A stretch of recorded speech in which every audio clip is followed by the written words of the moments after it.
Yo, people, I'm your host, Major, and welcome to another episode of Two Up Front. And of course, as always, I'm with my brother Ace. Ace, what are you telling me, bro? Hey, I'm good, man. I'm good. I'm good. Just happy that it's Friday. Happy Mm, that we're gonna get to talk some football. So yeah, mm. I'm good, bro. Can't complain. Yeah, man. Obviously, international break. So, yeah, Mm, man, we've got a little bit of a break from Premier League games. And I know this isn't normally our favorite time, but also it mm, does give us a chance to, reflect, think about the season. And mm, yeah, of course, this episode's coming a little bit later than normal. So, we've got some Premier League games to talk about as well. So, yeah, man, mm. it should be a good stream, bro. It should be a good stream. But yeah, bro, first of all, Mm. before we get into the Chelsea Arsenal game, the Tottenham um Ipswich game, of course, We're gonna the talk United about it. Leicester game, the City Brighton game. Before we get into all of the action, I've got like a quick question for you, Okay, I'm just listening. genuinely. So, you know, when Wenger left, Mm, and obviously you were used to having a manager there for a very long time, etc. When Emery now came in and was appointed as your manager, this is just out of curiosity. mm. At what stage did you think that he wasn't the right person for the job?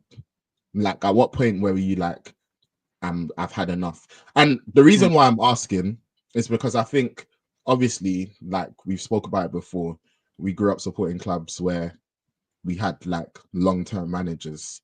And I think for a lot of United fans, I've seen it like be difficult for some of them when it comes to the whole thing of, oh, you know what, a manager's come in and then like you want you like even when things aren't going well, they just Mm, want to hold on to them because they just don't like the change. mm, And obviously, I think part of that is because they're used to having like a manager for such a long time. So yeah, it was just curious because changing managers is part of football. Like it happens mm. all the time, happens with different clubs. So yeah, just before we even get into the games, I was curious as to like one, actually, even better question. One, how did you feel Okay. when Wenger left? Because I know there was a lot of stuff that had happened before Mm, that. So it's mm. like, yeah, how did you feel when he left?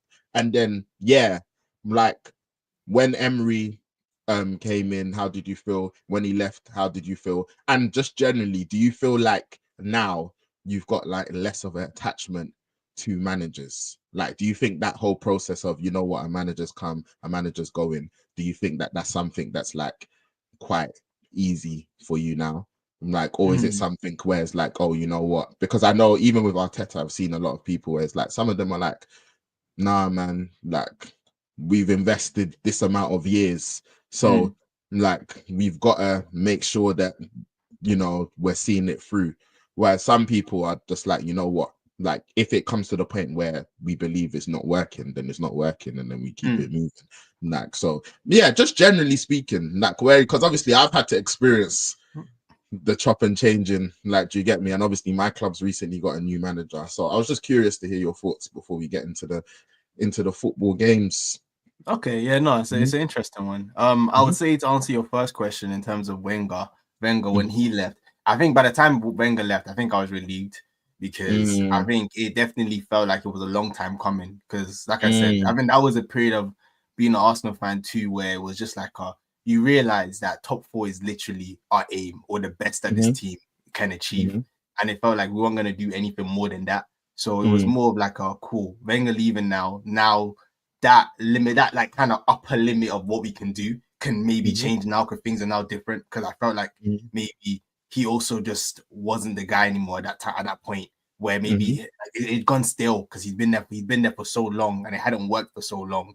mhm, So I definitely was very happy to eventually then see him go at that point because then I think then it kind of stopped. It reduced the toxicity where now we can actually appreciate him for everything that he did for the club as well. But I think mm, towards the end, it got to a thing where it's like it's just jarring now. Like it's mm, there's you're even falling out of love with him as well because there was even moments where I felt like he also should have left earlier because I saw like mhm, even when like I think when Klopp went to I think Liverpool, obviously, maybe would have never got him anyway. But I think that was a moment where I felt like, you're clearly not really the guy anymore. Maybe now, step aside, you can see the next guy's coming up. But I think he held on to Arsenal for too long.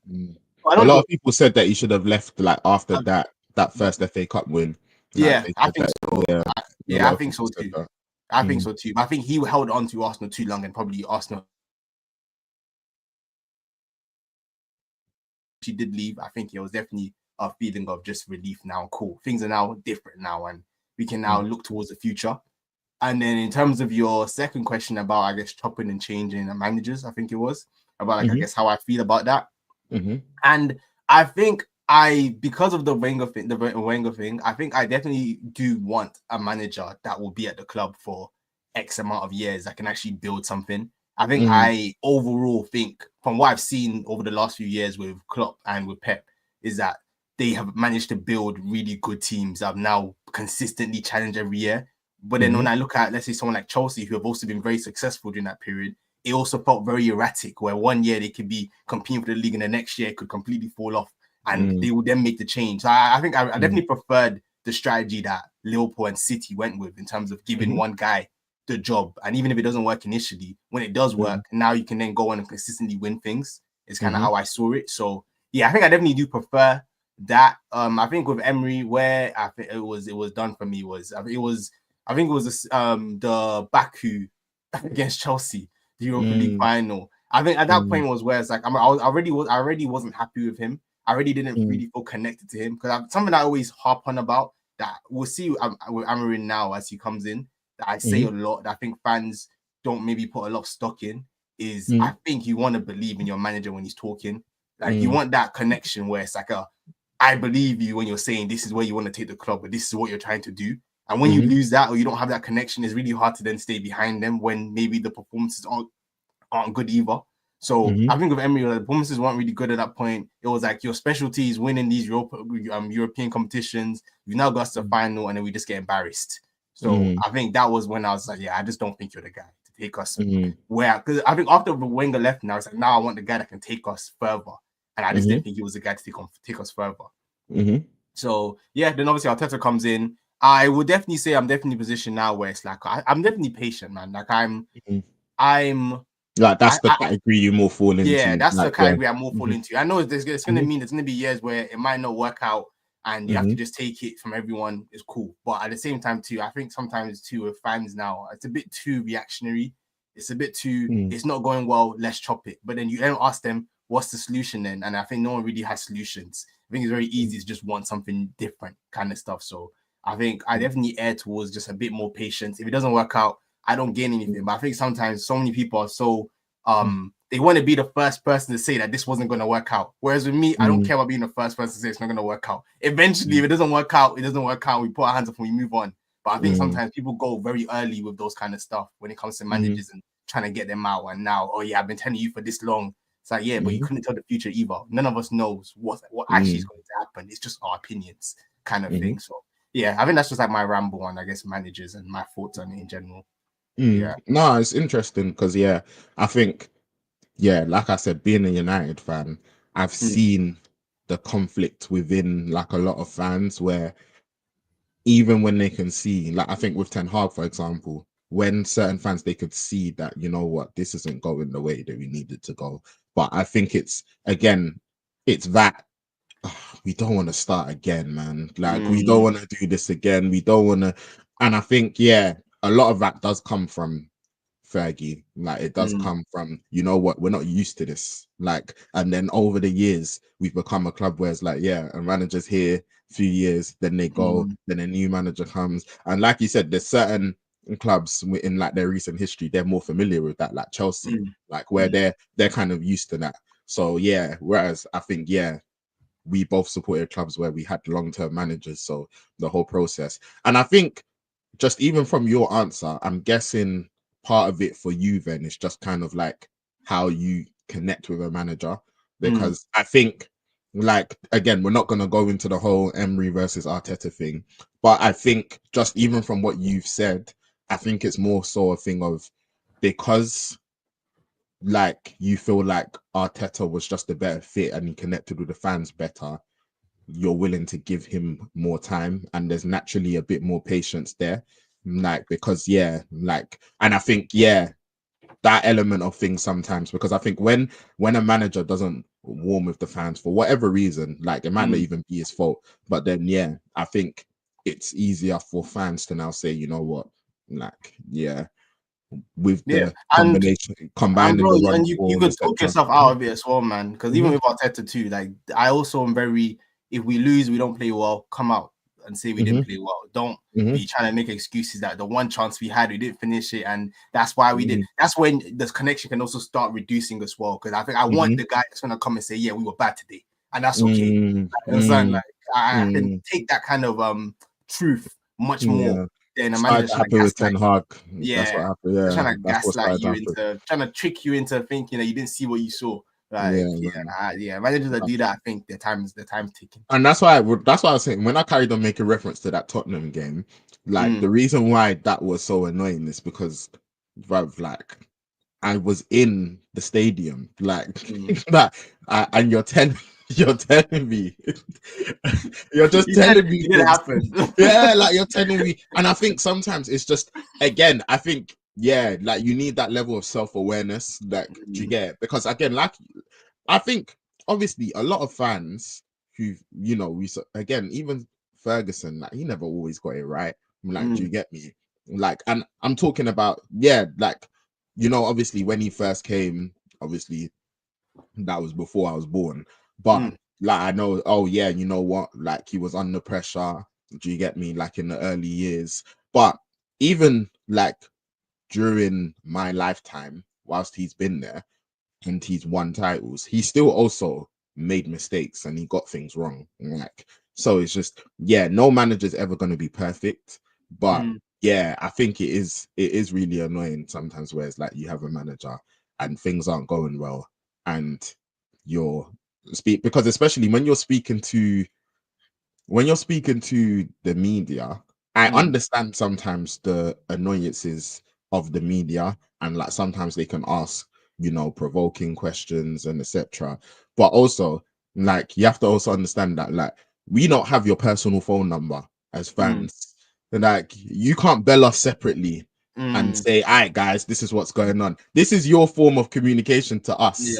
So when you're speaking, like, bruv, we need a certain level. We're not expecting you to like, like go into all of the secrets of the dressing room. Of course not. But we need a certain level of transparency because so it's like you think that you're just speaking to them, but it's like, bro, again, like I said, we don't have a separate WhatsApp chat, bro. Like, you get me? And you know what it is? I think as fans, you get to know your managers. Sometimes when this guy is just trolling.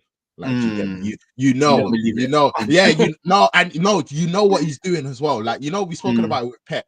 Like, Pep sometimes will say things and he's like, we know you know what you're doing. Mourinho had a similar thing where it's like, we know what, even sometimes Fergie as well, he will go, it's like, we know what, it doesn't even anger us because we know what you're doing. Like, do you get me? Yeah, we know what you're doing. But sometimes it's like when you're just not in on the job, it's like, wait, we don't know what you're doing. Like, you haven't even, there's no track record, there's nothing to refer like, to. you get me? What are you talking about? So I think it's just very interesting because like I think a lot of people have said, the era of having a manager that's here for X amount of time is gone now. Like, and then you are gonna have much shorter 10 years, like, do you get me? And I think even Pep's been there for a while now at City. Like, you get me? Like, like soon will be 10 years. So like he's actually been there for quite a long time. But it was just interesting generally, just with like the whole managers things, because I think sometimes you just see a lot of conversations about it, and obviously there's the football side of it, but then also like I think it's the fan side of it as well. Whereas like I think some fans, they have like a very strict, like sometimes it's just because of what you've gone through, you have a detachment. So it's just like, you know what, I'm not getting attached to no manager, man. Yeah, you get me? Yeah, whereas but obviously sometimes with success, then and with results and with a upturn of of circumstances on foot, then you're now like, oh, you know, hey man, this guy's the guy. Do you get me? So yeah, we'll get into a lot of that when we speak about United and Amorim and stuff. But yeah, I just thought it was interesting. So thanks for answering that question, bro. But good question. Yeah, hey, let's quickly get into some of these games, obviously, that we haven't covered. So obviously, Arsenal drew 1-1 with Chelsea. I'll quickly give my thoughts on the match, and then I'll let you give your analysis, obviously, as an Arsenal fan. But yeah, obviously, the captain, he was back, Odegaard, and yeah, man, like I was actually like surprised that he played the whole bro. It's like no, it's never a surprise. I mean, you have to give him credit, man. A player to come back from injury for the last 2 months, come and drop a 90 minutes performance, and he actually plays well as well. It's crazy. I was definitely shocked. Like, so yeah, credit to him for that, because I was surprised. I was like, oh mad. But yeah, I think, in my opinion, I think a draw was probably a fair result. I think that both teams had chances. I think, like that Gusto chance in the first half where Neto, like, he done really well as well. Like, he was at some point you're looking at it and you're just like, bro, what are you doing here? Do you get me? But then he's able to dig out the cross, and then like Gusto should be scoring there. I think Martinelli had a good chance as well, where you know what, he should be scoring there. Obviously, there was the Havertz, which, oh my days, that was a storyline, and then it just got offside. Yeah, I was like, hey, bro, they're not gonna like this. The Chelsea fans are not gonna like this. But then obviously he was narrowly offside. So yeah, like I felt it was a game where, you know, like there was like chances for both teams. I think the Martinelli goal, Odegaard again, like we've spoken about how Arsenal have been missing creativity, and I think it was a combination of, like, it was smart, like it was a nice finish from Martinelli to try to tuck it in the near post, but at the same time, shout out my guy, bro. Sanchez needs to be doing better. He just also needs to be doing better. Like, he needs to do better. So it's like, if I had to weigh it, I would still weigh it more on the keeper error side of things. But Martinelli done what he needed to do, and it was good. It was a good finish from his point of view. Like from his point of view, it was just like, cool. Like, do you get me, with the angle? He done what he needed to do. But Sanchez, like, he just gave him too much of, like, you know, it's the cliche thing, near post, like, come on, man, like, so like, and then man, Neto just pick the ball up. Remember last year when I said undroppable? I said, because this guy's talent. I think he's taking that position, man. He's creating it. But you know what it is? I think that's one of those winning positions. He's taking it. That's the good thing about Maresca, though, because it's like, I think with the competitiveness, like, regarding those positions, I think it just forces them to, like I said, Palmer really knows that, cool, I'm gonna start. I think Jackson, because of, like, the lack of, like, actual strikers, he knows that, you know what, he's pretty much good in the starting that's one. And then obviously, currently Neto, you don't take him out. But I think, like, because of the, like, uncertainty regarding those positions, it's forced people to step up. And and then, like, if you don't want to come out of the side, then show why you don't want to come out the side. And I think that's exactly what Neto's been doing that because he took that ball, and then it always makes me laugh as well, because I've seen it before. I remember seeing it when he was at Wolves, but this guy and his, like, million celebrations, like, he scores a goal and he just hey man, fair play, hey man, he said, you know what, I am never forgetting this moment, so fair play. So and then obviously, I know there's been a lot of discussion regarding the chance at the end, which, you know, like, it may have been offside, just about, but, you know, is it Saliba that I think plays the ball across? And then obviously how he got there. And then Trossard gets he gets his foot on it, which kind of diverts it away from Havertz. And then again, if Havertz scores that and it was onside, then oh my gosh, that's chaos. So ultimately, I think like, it was better from Arsenal, But I think because of the context of the previous results, I think that's why like a lot of Arsenal fans are disappointed, because I think it's one of them ones where it's just like, oh, you know what, a point away at the bridge, like, yeah, you can't laugh at it. But I think given what has happened, I think Arsenal fans, they were looking for a better response. And yeah, like a lot of them thought that they weren't like Arsenal didn't do enough. And like obviously there's the whole thing of like, oh, you know what, how much do you risk trying to lose the game? Like how much do you think the 3 points are necessary, like, to your title ambitions? So I think some Arsenal fans, they're of the view that, you know what, these 3 points are so necessary that we need to throw everything at it. Whereas some fans are like, oh, you know what, like, we do want to go and try and win it, but at the same time, we don't want to lose it. Like, so yeah, like we have to operate under like a calculated type of risk. So yeah, ultimately though, I thought a draw was a fair result. So yeah, and then obviously just regarding certain performances, I think Saka had a quiet game. He was able to deliver like that one cross where was it Marino? I think it was Marino. Yeah, Yeah. Marino. Yeah, but yeah, ultimately, I think Cucurella, he done a really good job. Palmer again. Yeah, like we got to talk about him because yeah, Hey, he man. didn't do much, and you know me, Didn't. bro, I rate Palmer highly. But part of when it comes to getting involved in certain conversations, then yeah, like when it comes to these big matches, you've also got to step up. And I'm not gonna say, I think the narrative that's been created is that, oh, he's not stepped up in big games at all. I don't think that's true. I think it's more so a this season thing. Like I think last season, yeah, like there was games where he clearly did, but yeah, I think this season he hasn't really, like, obviously we can think about the Liverpool game, could think about the United game. Obviously, there was the Arsenal game, and then yeah, they faced City in the first game of the season. So yeah, like that was City first game of the season.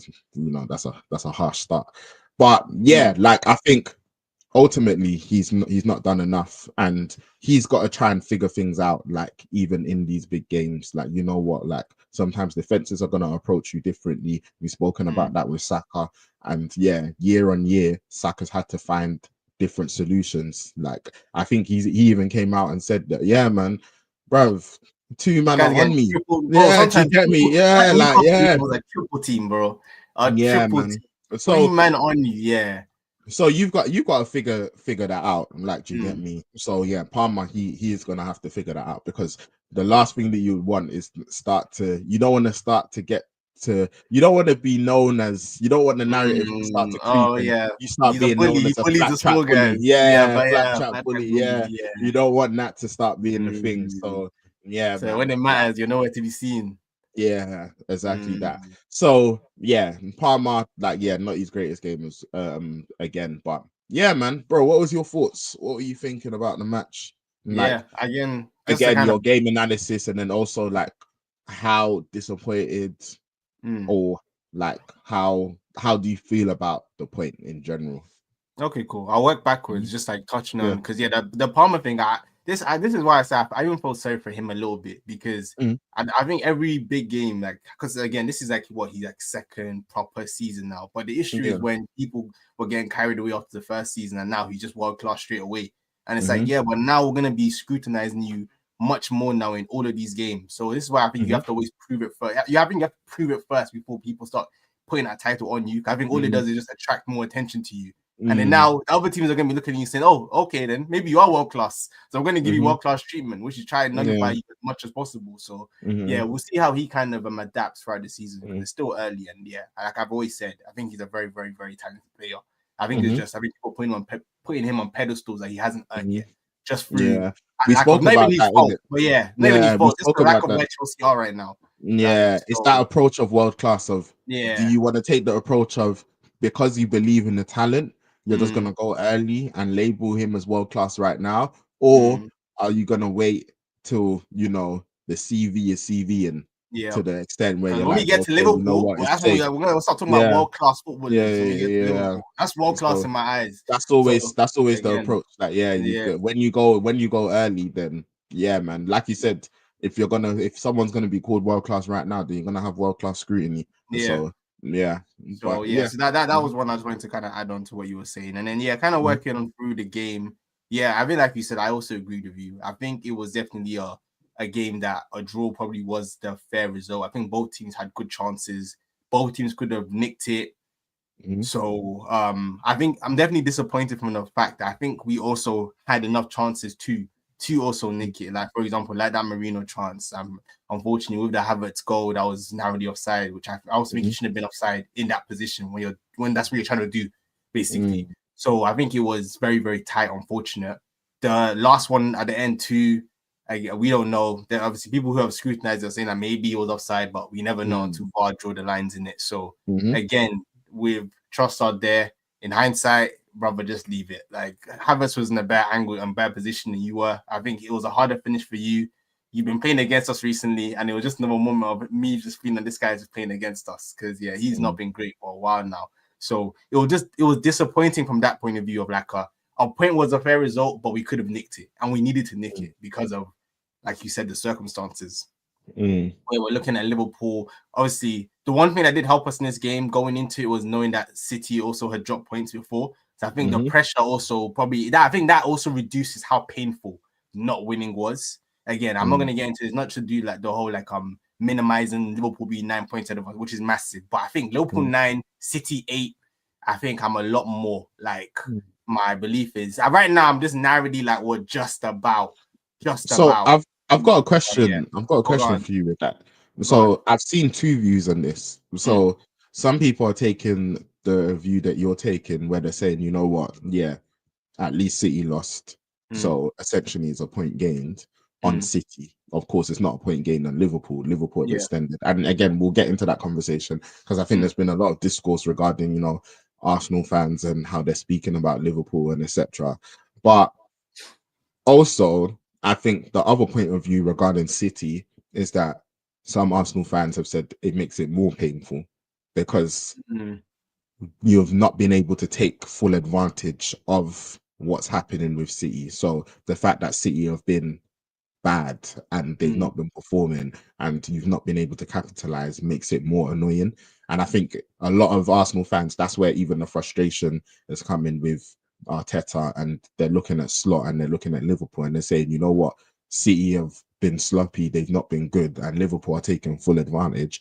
And a lot of Arsenal fans believe that they were the team that was supposed to take full advantage. So mm, that's why it's annoying them as well. mm. So yeah, like it's interesting to hear your take on it because I've seen both, Yeah, like yeah, both yeah. viewpoints. And, and I do definitely agree. Mhm. I can see that take as well, definitely. Mhm. Like why that would be frustrating and annoying. I think for me it's just again, I think ultimately I look at us and I say we haven't been good enough to, aside from City being bad, we haven't been good enough to capitalize. So I think Mhm. there's no point in me like being upset when I know we've also not been good enough ourselves, if that makes any sense. Mhm. I mean that's kind of like my kind of starting point where it's Mhm. like we're not good enough right now. So like CE dropping thing is only an advantage because we haven't done enough to even that's how make up that difference. Does that make sense? Mhm. I think that's kind of how I kind of logically think through it. And yeah, ultimately right now, Liverpool, the team that's like you said, taking full advantage of it, the team that's pulling away. And again, with what you're saying about like the which I guess we'll get into a little bit more when we're speaking about Liverpool, which is Mhm. how Arsenal fans are talking. And ultimately, it's either we're going to get to the end of the season now and they're going to say, yeah, you guys were completely delusional to think that you had any chance at that point. Or Liverpool can also, because I also say to you, I have to give Liverpool like full credit and say that Liverpool are really, really good. But I'm also not going to sit here now and just jump on the bandwagon that Liverpool cannot be beaten either.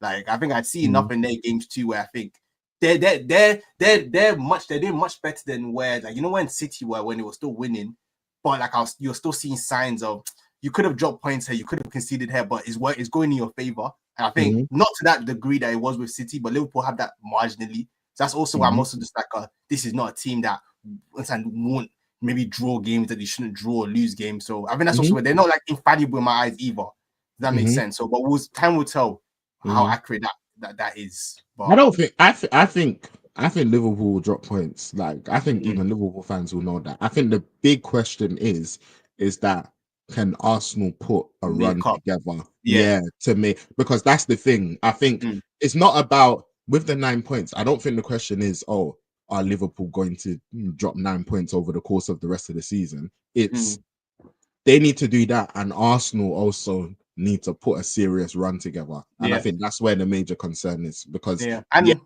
look at ultimately, I think to win the league as well, I think Arsenal would need to put a serious run together anyway. Yeah. So it's like regardless whether Liverpool would need Yeah. to do it anyway, kind of, and that's what it takes to win the league. So yeah, and I think people have spoken about like the next fixtures, and I think like it can be because I think Arsenal have got Forest next, and on paper, again, I use this word very lightly because like Premier League games, they're not easy.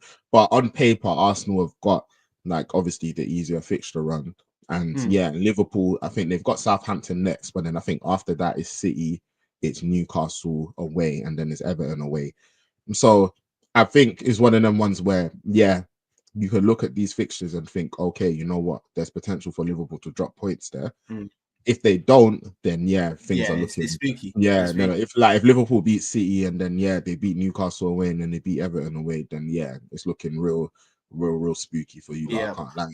But also, if they did drop points again, I think it's about Arsenal. Also, I think the pressure on Arsenal now is that like you need to be winning. Like you need to just from now, like you just need to put a run together. This is definitely the last chance. Together. I think we're definitely on the your box and your back is completely against the ropes and right now the other guys just throwing punches and you're just about staying in there. But if one more lands, it's done. We're going to sleep and it's over. So it's definitely those times now. But I'm still not like completely like it's just done now, in my opinion. But it's still very tight. Like we're definitely on spooky, shaky ground, is what I'd say. So but so kind of finishing up on the Arsenal Chelsea game. So I think it was we could have nicked it. It would have gone a long way. I think it would have inspired. It was kind of like a big moment. This could really be the spark as well that we needed. Where even if we didn't deserve it, we got the 3 points, and now we go on a run because now there's just more confidence. Which we always speak about in football, how big confidence is, and how a team that's not looking the greatest now, they're confident and now they're flying. That's really how it be sometimes. So so but all in all, man, it was a tough game. I said going into it that all my logical reasoning said it was going to be a draw, but my hope for what it meant for Arsenal was that we get the win. So I think the logic played out in the end where it was just probably our point was fair for both teams, and we just kind of move from here and see what happens in the next few games. No, I hear that, bro. I hear that. Makes sense. And we'll see what that means for the title race, obviously, as the game continue to get ticked off. So I think just very quickly, just from a Chelsea perspective, I think they would be happy to have got back into the game. I think that's definitely a game they didn't want to lose. So I think they would have. I think probably if they had beaten us, then I think they would have been more. Obviously, I'm not a Chelsea fan, but this is just like my assumptions. But I think they would have been more content with the point that they got against Arsenal. But ultimately they're still in like quite a good position. So I think they would have just been happy to get back in the game. Like I said, they had chances. I think you had chances. Like I think ultimately they were able to nullify obviously Saka, and for where they are currently, again, same points as you. I think like the point is not a bad point for Chelsea. It's not a bad point for them. So and we'll see what again it means later on in the season for them. So but bro, just quickly moving on. Obviously, we've spoken about the title race, and I think you mentioned it like as you were giving your analysis. City, Brighton, 4 defeats in a row for Pep. Bro, what's going on with them? What's happening? You know what's so funny is that before the game, we both I don't know, but I guess we gave them their credit for their Man City, because I remember when we were talking about it, we went through all the reasons why they were going to drop points in this game. And we Mm-hmm. both said, you know what, but it's Man City. They have Yeah, Haaland. literally. They're gonna still win. That's really what analysis was Literally, going into yeah. this. Yeah. Like, it really We was just gave that. them we gave them respect for their past. Yeah. Do you get me? That Yeah, was not their literally it. present. Yeah, We'll be not their fair. present. In their present, they're not Yeah, very good, bro. Because literally. again, they've done it. They did it in back-to-back games. Like they did the same thing against Sporting. Where like the first half, they look like okay, cool. City they're stepping on next. It's gonna be understand the normal City what we're used to.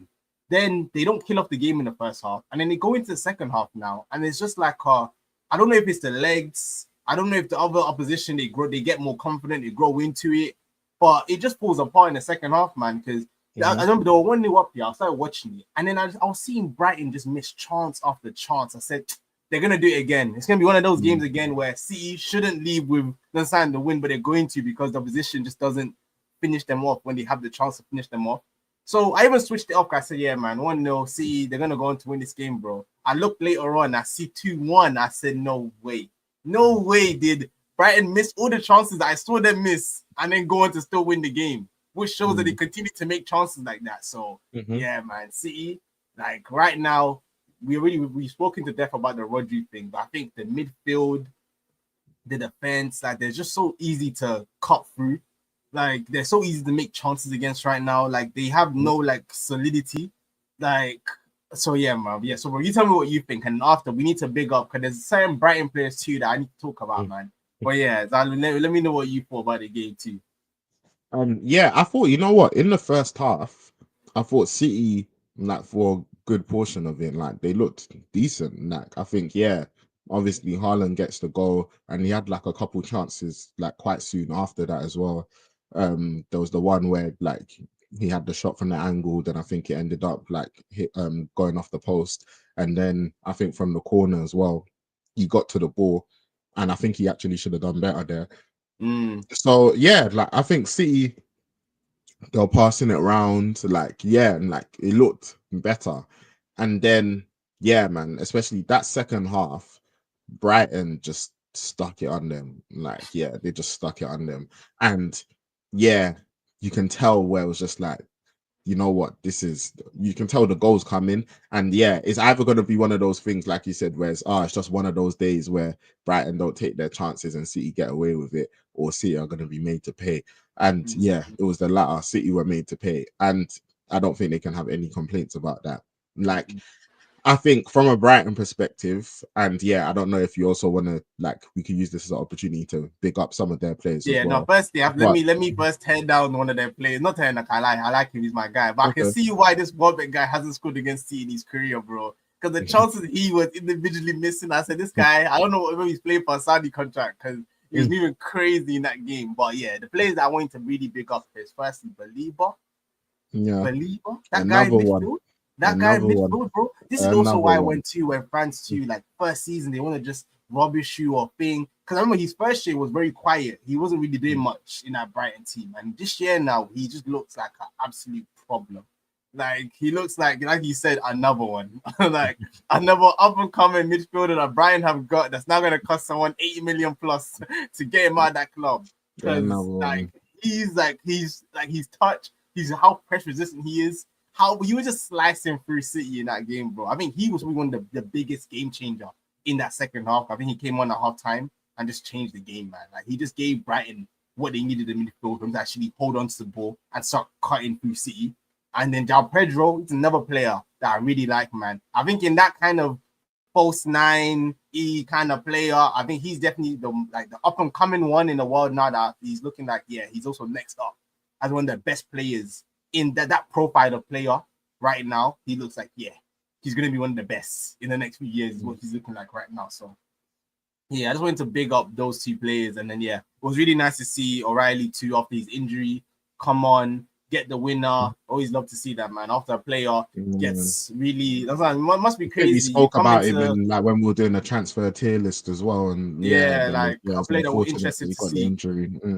Yup. So now, like, big ups to him, man. It must have been tough. Like, great, you're excited. It was like, nice Timber last year. Man. Yup. Oh yeah, I think that was Pedro that slid him through. Yeah, Pedro. Yeah, it was lovely. So yeah, man. So yeah, I think it's tough, man. You go to a new club, you're excited. you probably have all these aspirations and dreams, and you just catch an injury within your first couple of games, and now you're out for months. I can't imagine what that must be like mentally. So like, big ups to him for coming back, and it was a big moment. So yeah, I just wanted to touch on those. And Matoma, I keep going on, bro. Matoma's back. He's back. Oh my god, you talk about it. What you gonna say? I said dribbling degree. Bro, he's back, bro. Degree. Yeah, I thought he forgot everything that he learned. Then you write the diss and then you stop thinking about it, but clearly he's remembered. Because he's looking like a real problem again this year. Brighton are a good team, man. Like, they've got options. Like, yeah, and I think, yeah, their manager, again, I think the culture at the club, their recruitment, like, it's just very good. And, you know, they've got, I think you can know a club's run very well when their project isn't dependent on their manager. Like, yeah, their project is consistent regardless of what manager arrives or what manager comes in. And yeah, I think that's when you know what, you've got a serious structure there. You hear what the manager's been saying? What? He's trying to challenge the establishment. Oh, the establishment. Yeah, I seen it. Yeah. I saw it. Yeah, I said, yeah, trying to challenge the establishment. Yeah, I see it. So yeah, man. Nah, you could definitely got a big up Brighton.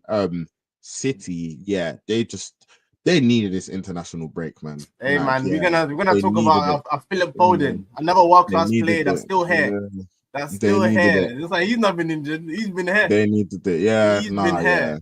Like, yeah, Foden. We can even talk about that now, bro. Foden, yeah, he's not been at it. Like, and obviously started off the season, and you know, he weren't starting games and stuff, but yeah, man, like, he had such a great season last season. And yeah, when you're talking about world class, it's not just about one season. It's not just, you can't do the whole I have a great season, then I have an off season, then I have a great season, then I have an off season. Then that's not how it runs. Like, yeah, so I think Foden, he just needs to step up as well. From like a City perspective, is a weird one, because it's like, again, Pep, he's a funny guy, because I think in his like post match he said something along the lines of, oh, well, you know, we've won 6 out of 7. Yeah, like, yeah, so maybe it's time for someone else to win it. And you know what it is? It's so funny, because I know that's obviously not what he's telling these players, but also, like, City are actually in a position where it's like you can't actually really get onto them that much. You can't. That's the thing, because it's one of them ones where it's like, fam, even if they were to finish 3rd this season, yeah, bruv, they won 4 in a row. They have won 6 and 7. Like, the pressure is really not on them. Like, really and truly, like, it's really not on them. Like, that's why it's not fun. Like, so see, don't bring joy when they win. Obviously, I'm definitely happy that they're dropping points and they're not just being infallible. I think it's better for the Premier League as a whole, in my opinion, because it means that more teams are now competitive. But yeah, whether they win, they lose, it's City, isn't it? Like, that's why everyone's like, oh yeah, they're gonna win the league. Okay, like, if they don't win the league, bro, and it's like, if they don't win the league and it's like, oh, sorry, we didn't win 5 in a row. Sorry, sorry, guys. Like, they paid their dues. Sorry, like, sorry, we didn't win 5 in a row. Like, so it's a weird one, because again, but I know Pep's not going to be telling them that. He's going to find a way to motivate them, and do you get me? But even if they were to just like have like an off season this season, like, you can't. Again, I think it's a time to maybe talk about players more so, like, like conversations regarding Foden, etc., and then maybe some of the older players, like, okay, what's happening with them? Like, just you can talk about their team as a whole, and like, you know what, they need to restructure things. You know, maybe certain players they need to go, like certain players, bigger question marks on them. All of those. I think I saw something even too, like, people are trying to say, hey man, still early, but Savio, bro. Like, what? No goals yet. Like, you've been passing the eye test. You're not passing the stats, brother. That was an interesting one. I'm seeing those conversations, and I know your guy. I see when you put him in. Your guy. Your guy. Conversations have been had. Conversations have been, bro. I've been telling people, like, bro, it's not this season. I've been telling people, bro, fam. I see again, bro. Great player. Do you get me? Like, when it comes to right backs in the Premier League, bro, fam, his legacy is sorted. Do you get me? But hey, man, it's been for a while. Like again, before the problem was like I was clocking him. I was just like, bro, I've realized your positioning is all over the place, but you're really fast. So you're really fast. So sometimes you can get away with it, but I've clocked it, bro. You're defending. It's not great. Do you get me? And now, bro, again, he's not a slouch by any means. Like he is still quick, but he looks like he's lost a little bit as well. Man. So now that's not even helping. People are more confident going up against him now. Like, I'm seeing guys take him down the line. He looks like he's lost a little bit. Like, do you get me? So it's just like, Walker, man. Again, he's had a long career, fam. Like, what at Spurs? Like, he's gone to City, he's done his thing. But I think, they definitely, he needs to upgrade. And like, fam, like his positioning, like, do you get me? Like, it's been a thing where I was looking at it, and I just think, like, even just as he's gotten older, like he's just become less sharp as well. So then it's just even got worse. But I was looking at it, I was just like, man, like Walker, he's one of them. Like even before this season, I was looking at him, I was just like, you know what? On a given day, I understand it. Like, do you get me? Because of his pace, I understand why, you would want to play him against, a winger that can cause a lot of a threat. Do you get me? Because also, like, it gives you kind of similar to like how we speak about Van de Ven. Like, do you get me? It can allow you to play a certain way when you've got players like that. Do you get me? Because they can bail you out. But man, I watch football. I watched closely, and I said, "This guy's not fooling me." You've been on him for a while. He's not fooling me. He's not fooling me. I watch closely. He's not fooling me. Like, do you get me? And I think sometimes people take one aspect of defending, and then they just use that for everything, and they just say, "Oh yeah." It's the same thing with Wan-Bissaka. I was literally thinking Wan-Bissaka, like when people even say like, "Oh, you know what? Offensively, he's not good. Defensively, he's absolutely brilliant." That's not even necessarily true. He's really good. Like when it comes to one-on-one defending, like not, the slide tackles, like one-on-one, not allowing people to get past him, on point. Like, do you get it? Like on point. That's where he's a problem. Like, fam, I remember there's a time a winger can be coming up against Wan-Bissaka. Do you get me? And bro, he's the one player. Like the majority of the time, when he goes to ground and he slide tackles, I'm not scared. Like he's the one. He was like, do you get me? His timing was so on point. Like, I remember he didn't even be shocked. It's a penalty. Like, do you get me? Fam, VAR, show me the replay. I know he got the ball. I know he got the ball. I know he got a toe in it because his timing was so on point. Do you get me? So when it came to one-on-one, like he was on. But bro, for a while again, his positioning, sometimes that back post. Oh yeah, my that back post header. Yeah, him and I think Dalot has that in gosh, bro. I mean, and I know fam. Wan-Bissaka, back post, like man, like sometimes he just switches off, and like I think that's the thing. So it's just like with Walker, it's like man. Again, like I said, great Premier League defender. He's done his thing, but man, he's definitely on the decline. So how old is he now? What, like 34, I think. Like like 33, 34, I think.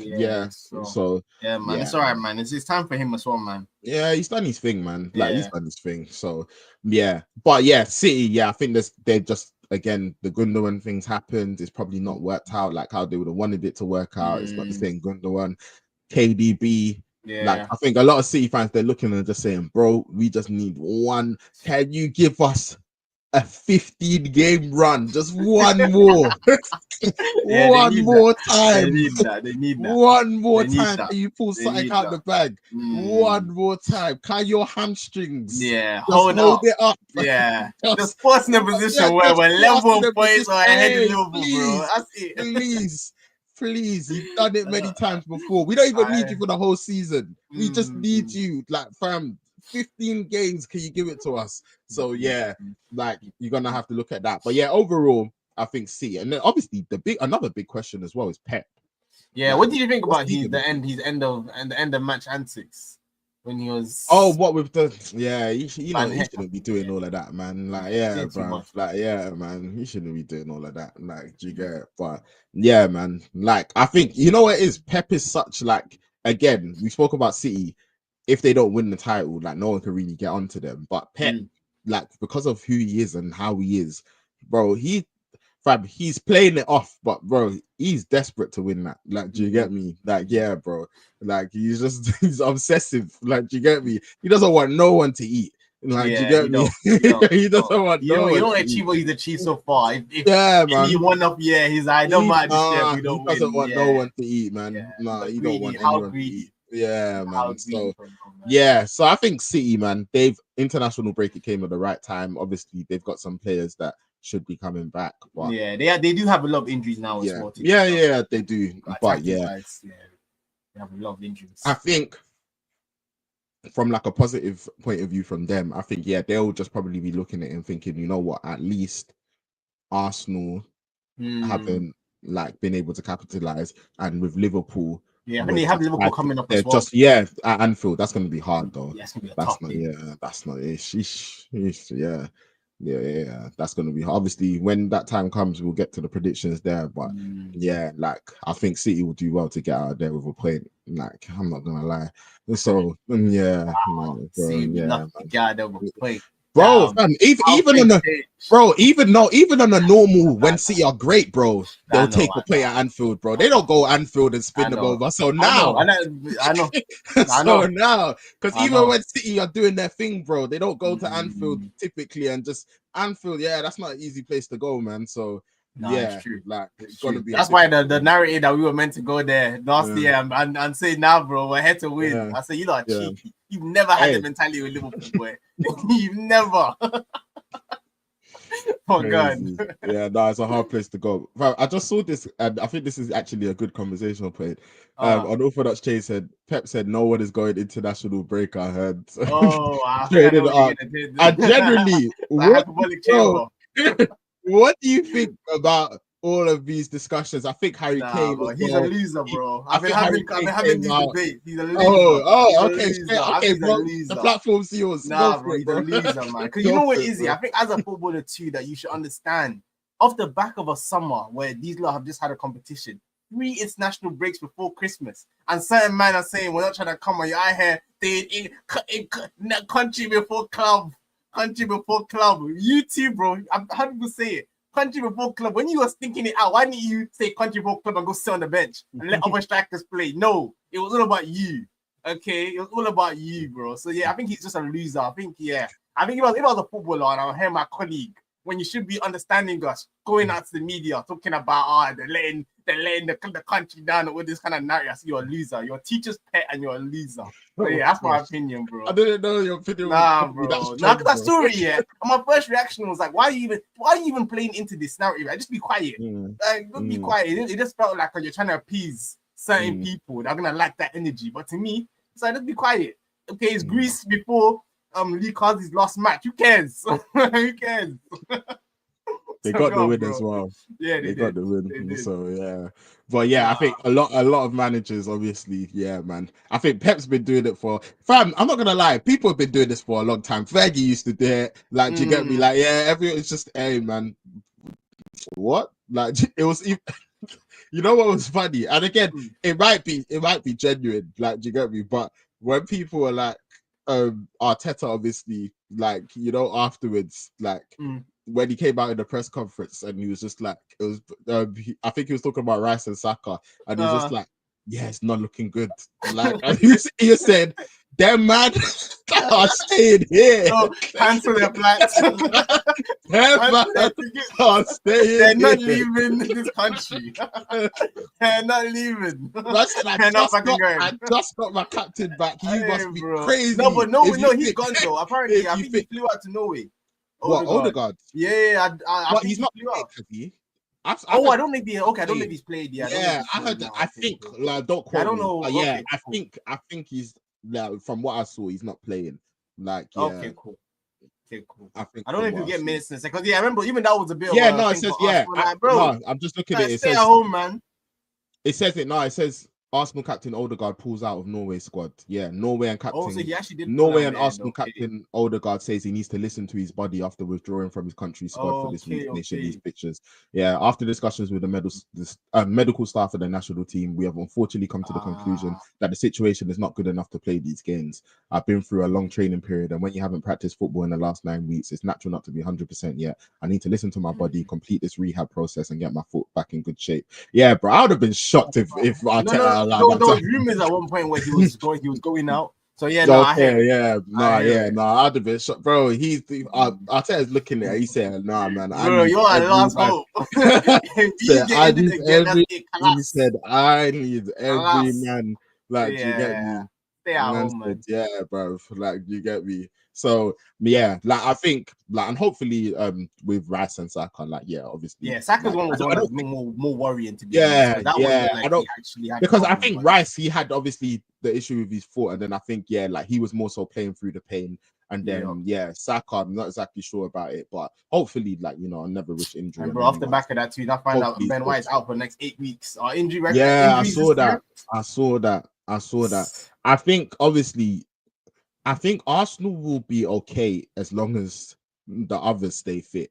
Like, do you get me? Like, I think you've got enough to cover it. Obviously, Ben White, like, he was quite influential, like, do you get me? In his position, and like, especially with the overlap and stuff. But yeah, like, I think you've got enough to cover it. Like, but the issue is that I think our problem now is Calafiori and Tomiyasu. I think they're looking too injury prone right now to be the backups to these main guys that are going out. And Timber shouldn't be playing as many games as he's playing off the back of an ACL. So I think it's not ideal right now. It's not ideal. Yeah, it's definitely not ideal. But the injury, the injury thing. I think it's been something that's happened like quite a lot. But this international break, I think it was so apparent because there were just so many players. Bro, I'm saying so many players. Man, are never gonna touch the English pitch. So, but not even just England, bro. Just even with Bet, bro. People just man, nope. And obviously there is because even like I remember when we found out there's another international break. Like I think man, it is a lot, but bro. Swiftly moving on. Obviously, we spoke about Arsenal. We spoke about City. There's a team right now. They're top of the table. They've lost one game. They've drew one game. They've won all the rest. They've got a certain Egyptian who just carries on scoring, carries on delivering. They've got, someone from Uruguay, a certain Uruguay forward who's gonna do the absolute magnificent, and then he's gonna have a disaster, and he's gonna smile either way. Do you get me? So man, Liverpool obviously they beat Villa 2-0, and man, like I think that game again, when you spoke about like there's certain teams they've had chances. I think Villa did have like opportunities in that match, and I think one thing that was like really hurting Villa in that game was the counters. Like, do you get me? Like, Villa will have a corner and then boom, bro. Like Liverpool. And I think getting caught in your own corner, I find it so childish. I find that so childish. Getting caught up your own corner. You're meant to be in an advantageous position and you're letting them catch you like this. Bro. But I think that what it is as well. We've spoken about Salah a lot, and I'm sure, we're going to speak about him properly. But he's like, especially for like how old he is as well, bro. He's still quick. Yeah, he's still quick. Bro, that first goal, he's still quickness, quick. Bro. You see the touch he took for that first goal. See the touch he took for that first goal. I said, my God. Running at that pace, taking a touch. He put it just in front of him where the keeper was never going to. Normally, players will overhit that or the underhit.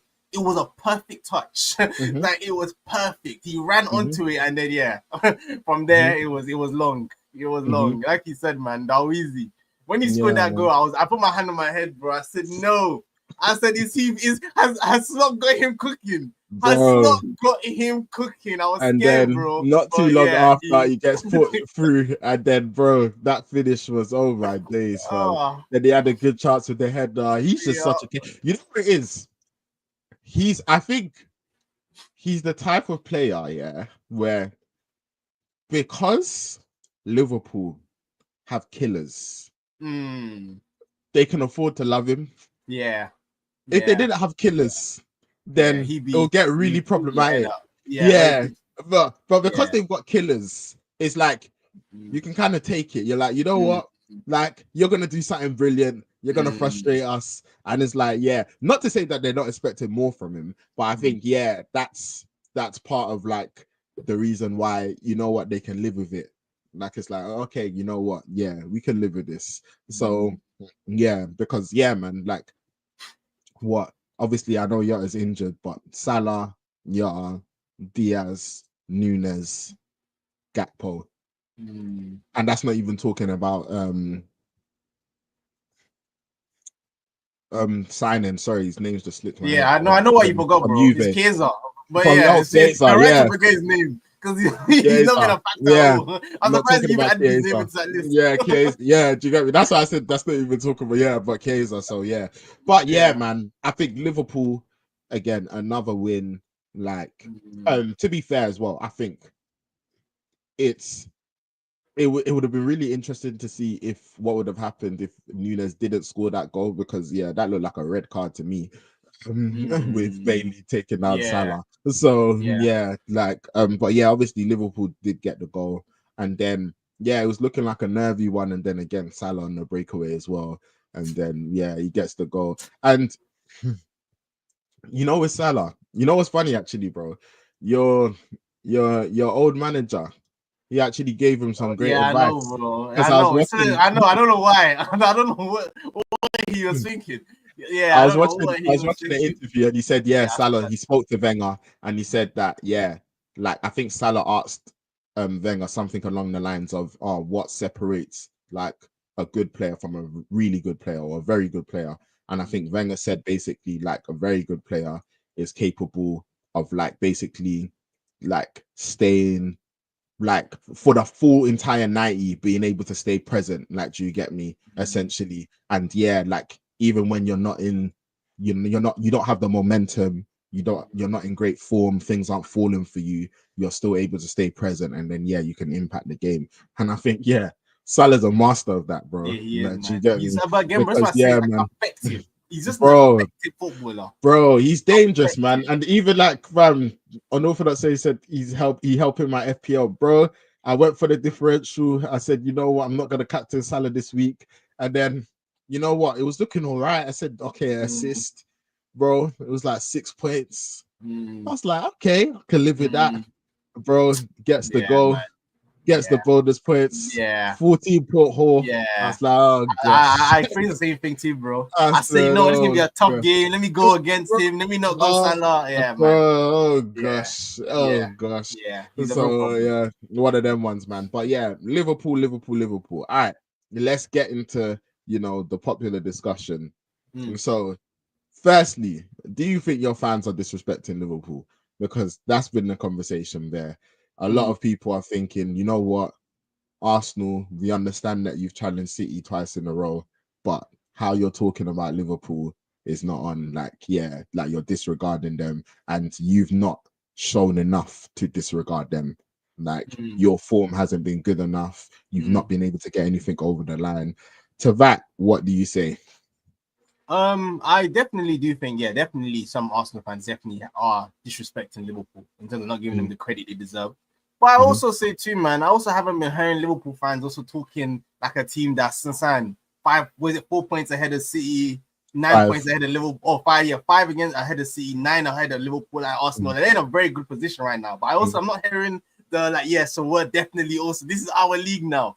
I'm not getting that smart energy though. either. Yeah, they're smart. They are smart. They're smart. They are smart. But I think when that's you're also the not talking like that, when you're also not talking like that, then you also can't blame Arsenal fans to say, hey man, there's a chance. That's like they're not even 100% confident it's in the bag yet. So, but yeah, no, definitely some people are definitely disrespecting. I think the conversation we had last week, I think you said it perfectly. I think with Liverpool, the thing is, as too many people are focused on slot and the fact of first year, maybe Liverpool. I've alluded to it, like Liverpool's depth. Maybe like if they get a couple injuries, I think they're a lot more susceptible then Arsenal, I think they can also drop off very quickly if certain players get injured. But I think not enough is also being put towards having players like Salah and having players like Van Dijk. You understand? Like having someone like Kelleher that can come in now when your main keeper's injured and still be pulling off ridiculous saves. Having a Trent still there. Like, so I think there's not enough focus on that. And I think there's too much focus on the slot kind of conversation. I think that's where the disrespect comes from. And like they're not looking at the real problem, which is as long as Salah and Van Dijk are here, it's a real problem kind of thing. So yeah, that's my kind of answer to your question. If Arsenal, because I've seen this like be another popular question as well. If Slot was to come in his first season and win the league for Liverpool, what does that do as regards to your view on Arteta? Like, how does that impact your view on Arteta's season? Does Slot come in to Liverpool and winning the league in his first season? Does that make Arsenal's season more of a failure as opposed to if it was City that were the ones that won the league? Like, does that have an impact on how you view Arsenal's season and how you view Arteta? 100%. It's definitely a lot easier to stomach City going and winning 5 in a row now than Liverpool coming in their first year with a new manager, making no signings, and then winning the league 100%. And also, I think it's also too. You already know the smoke that we're gonna get. And So I think there'll be a lot less smoke if City go and win 5. And again, no one really cares. Like you see, this is crazy for the record, but there'll be some smoke, but it won't be anywhere compared to what it will be if Slots to go. Fam, they're gonna be out for your head. They'll be out for our necks. But the same way too, we're saying that Arsenal fans like disrespecting Liverpool. There's also that argument too of like Liverpool in the title race last year. Liverpool still have a very good team, so it's like it's also not like Liverpool. I think let's say like for example, what comes to mind is like when Leicester won the league. That was where it was. I remember even me. I think that was one of the main points where I said Wenger, alas, because for you to be here all this on your watch, bro. Even when we said, you know what, the one thing we have is longevity. That's a one. That's a one. Let this happen on your watch, bro. We saw other big teams not have good seasons, and you let Leicester come out of nowhere and win the league before you. I said, yeah, you're officially finished. That was like kind of one of my official final straws with Wenger, allowing that to happen. So it's not to that level because Liverpool are a very good team and they have very good players. But it will definitely look really bad for Arteta and how long he's been building something to now, where it's now the time to capitalize on City being weaker. And that's now the year that we also want to be weaker as well. So, yeah, man, we'll just have to hold it. It'll be very disappointing. But again, it's life, innit? Like the last 2 years where we've been going to the wire, breaking our records. City did just enough to little boy us and still win the league. And then the year now that Liverpool have come out on flames, City are now falling apart. That's the year that we also decide to fall apart. So, yeah, man.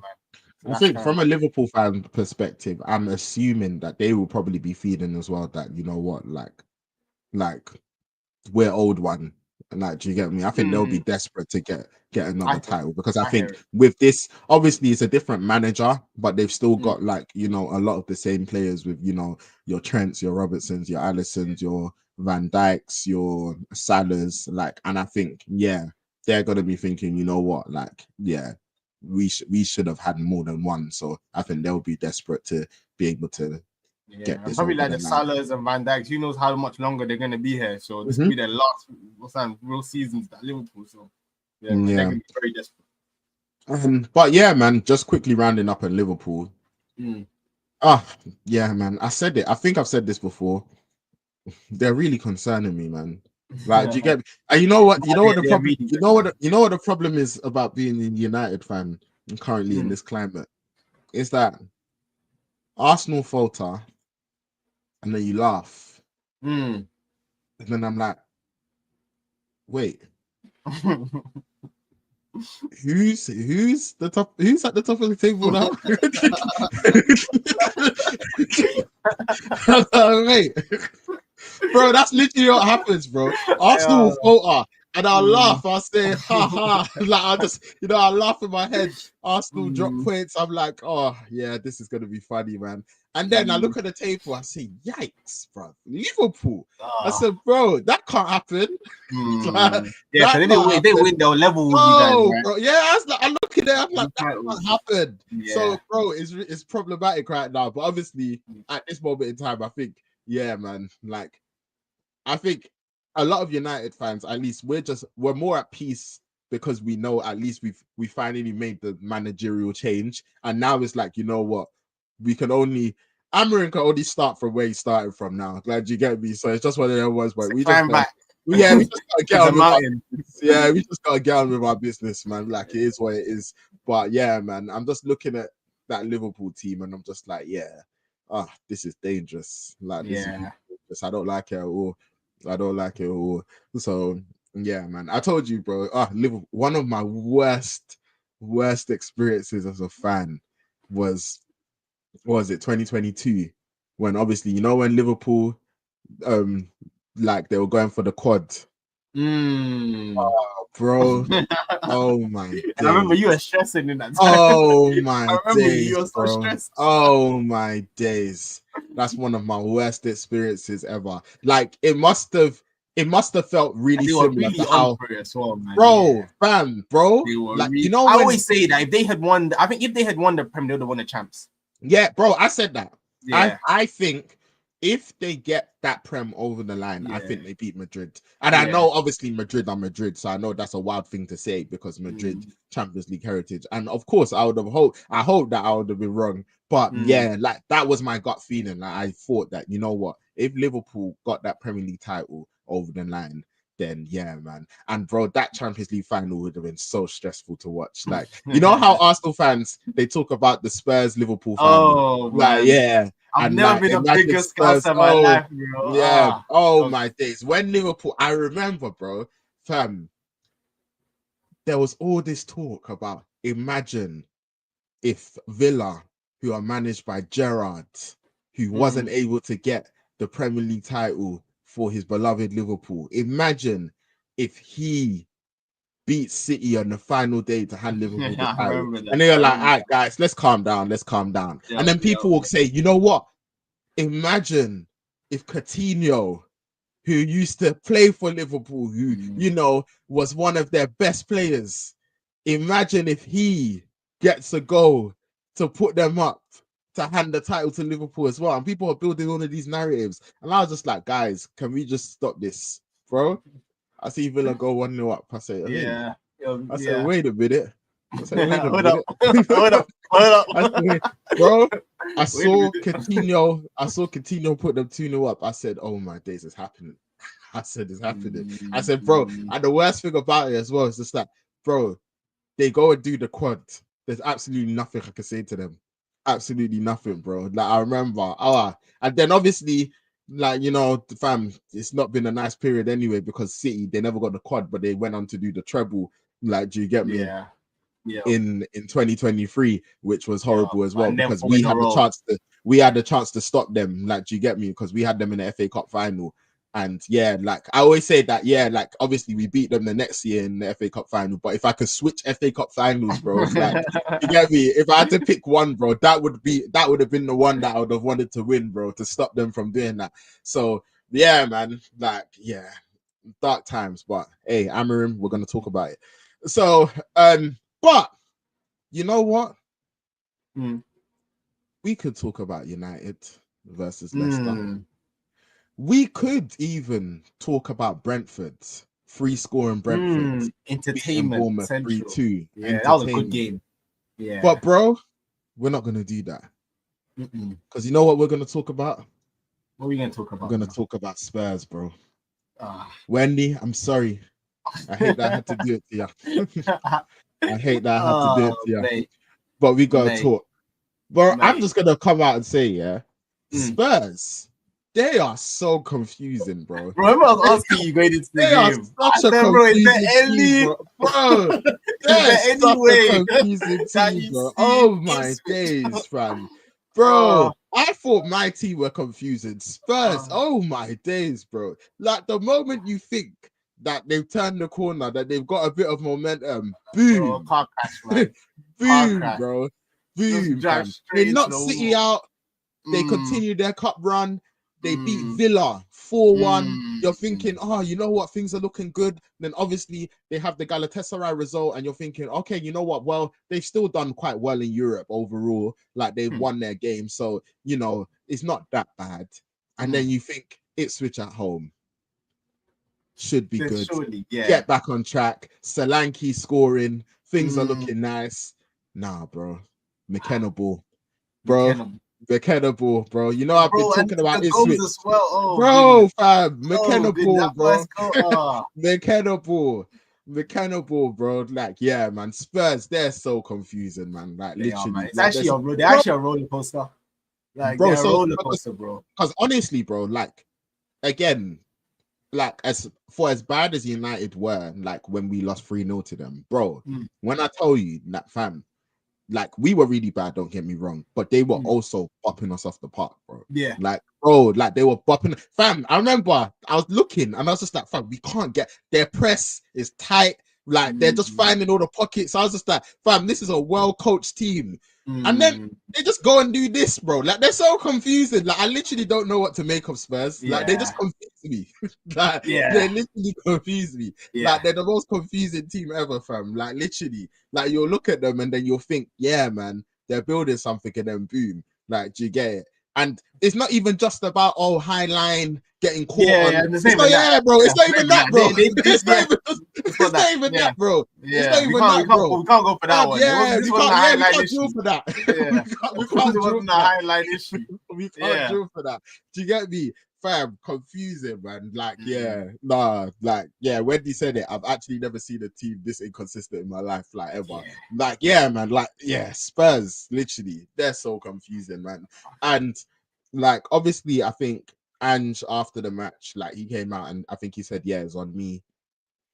And, man, like, I think there's a lot of discussions in the Spurs fan base regarding, you know, the manager, different players. And Wendy, it will be interesting to hear your opinion, because, like, what do you think is the overall sentiment now regarding Ange? Like, do you think it's still like majority support, or do you think it's I remember when I said it last time, she said, no, I'm not seeing the pressure that you're seeing under, because I've been saying it, bro. It's not just the toxic Spurs fans are saying it. I'm seeing the undercurrents of the fan base, bro. A lot of them are tired. It'll be interesting to see. Promise us good football, but this good football is not consistent good football. Because sometimes too, like, I think they definitely live off the belief of good football. Because there's some games too where, like, even that Ipswich game, I think they just didn't play well.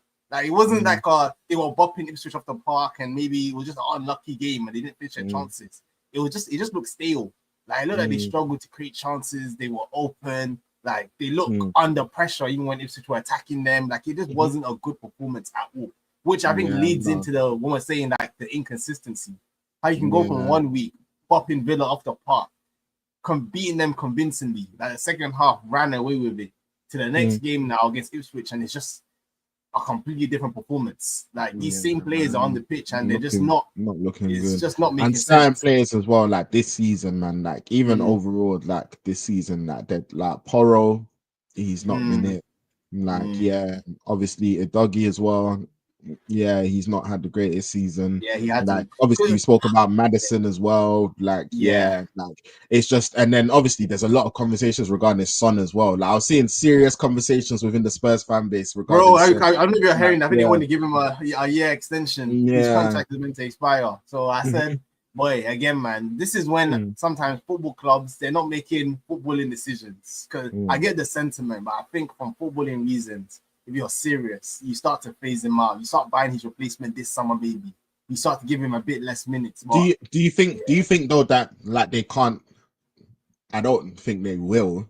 Like, whether they will would be a different question. But do you also think that they can't? Because I think the ideal situation probably for someone like Son is that like, you are like active with your recruitment and you do try to, like, you know, obviously try to get a player in, like, into the team, which you know, like, could hopefully be like an upgrade, but also you still have Son there. Like, do you get me? Like, you have Son there. Like, do you get me? Like, Son still, you know, finishing wise, he's still got a lot to offer, but I think obviously clearly, like, he's not the player that he once was. So yeah, like no, I completely. I think again, I completely agree with that. I think that's what they should do. But I think with Spurs now, I think I'm starting to get to the. You know what is it? I get like the Arsenal Spurs rivalry. Don't get me wrong. I'm very happy. I don't want Spurs to do well. It's very like very nice, you know, coming enjoying the stream. You know, like I love it. I won't pretend. But there's also an element of me too where like, I love to see like projects get completed properly, or like where you see a manager like with Ange. I think off the back of last year, this is why we were also critical of their window as well. Where it's also like you also want to see like ambition from the owners of your club too. I get the whole buying for the future, buying talent, but you're also in a position where like your first team is not good enough to now say you're not buying players to also make them like push them to the absolute max to also keep performing. And I think that's the trick they missed out this year, where like they didn't buy that caliber player where now they're strongly competing with the first team, and even certain players in the first team can now drop out. Instead, they bought bench players, and your first team itself isn't good enough. I think it just overall just comes from like a lack of overall ambition from the club. That's why I'm saying to get an opinion now that until like maybe they sell to another organization, I feel like their owners, there's no real great ambition for Spurs to really do anything that tangible. In my opinion, you know what? I hear you, but I feel like at the same time, with what they do have, I think we've got to start asking questions regarding Ange, because you know the whole ownership thing. I fully get it. Like, do you get me? Like, you know how United fans have felt about the Glazers for how many years and etc. And you know, but we've also looked at managers and said, nah, this ain't it. Like, do you get me? Like, we hear all the ownership stuff. Do you get me? And I think with Arsenal, it's been a similar thing where it's like, yeah, you know what, Kroenke's okay, we're not happy with this, but also, yeah, man, been enough now, yeah, do you get me? And I think Ange, like Spurs, ideally they would have had better recruitment, but I don't think them not having better recruitment was why they played that badly against Ipswich. Like, do you get me? I hear like, yeah, like, and I think they've got a again. I like Ange. Like, I think what he's done for Spurs. Like, again, he came because I remember. Again, I'm not someone that's also gonna. I don't like revisionism. I remember how these Spurs fans were feeling and talking after Conte. And I know you see when you've got a toxic atmosphere around your club, it's horrible, man. Like, you get me? Football's supposed to be something that like brings you joy and stuff. And yeah, man, like it's horrible when you've got like a toxic atmosphere. So what he's done, like, I think, yeah, has been great as regards to rejuvenating the atmosphere and obviously the style of football and playing in a certain way. And also, we don't want to be too reactionary as well because it is still early in the season. Like, well, we've been saying it, bro. It's not just this season. Yeah, no, 100%. First 10 games last year. Yeah, no, 100%. No, it's prolonged bad form. But what I mean is that he's got time to fix things because again, I think for Spurs, I remember like in one of the earlier streams, like I think I asked Wendy like, oh, from a Spurs fan's perspective, what would be a good season?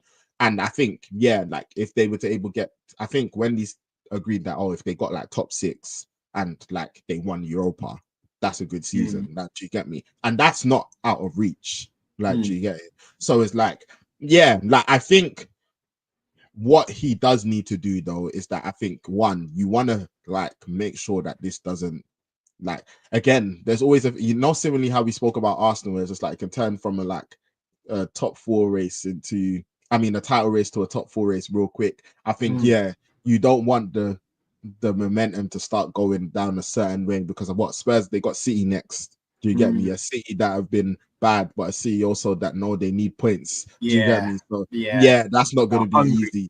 Yeah, like me. And then before you know it, it's like you can start falling behind. So yeah, I think he doesn't like. I think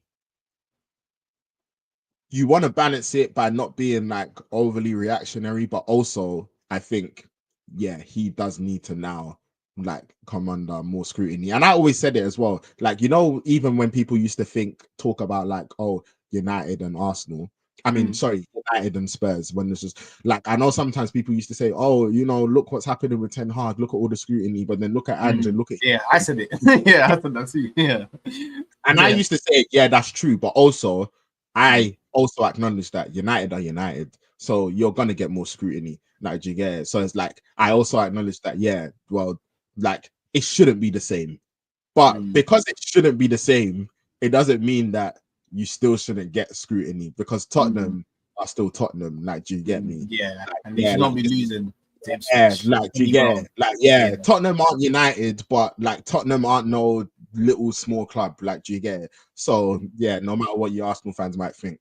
So like, yeah, I think like Ange, I think he's got to like try and figure things out. It's early in the season, but yeah, man, because like, bruv, like I was watching the game and I was just like, what's wrong with these man? Yeah. Like, I literally, Yeah, more I was just 2-0 looking at down in 30 I was minutes. just I was just At like, what's home to wrong with this Ipswich. man, bro? Yeah. Like, you get me? And it's not even just that. Like, it's just, yeah, like generally speaking, like, I was just looking at them. I was just like, bro, what's Yeah.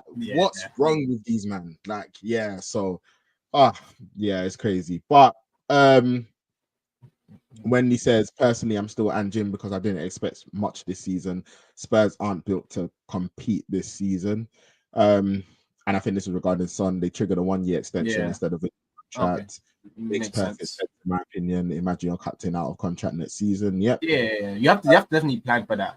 I think the issue is the lack of, I guess, from what we can see right now, the lack of progression from Son. Yeah. Kind of stuff where that's Yeah. where when you're linked to Eze, that's when you do get Eze over the line this year because you know Son's going next year. I think it's one of them ones where it's like I think with Son, I don't think Son should, like, people shouldn't be. I don't think, if I was a Spurs fan, I'm not getting on to Son.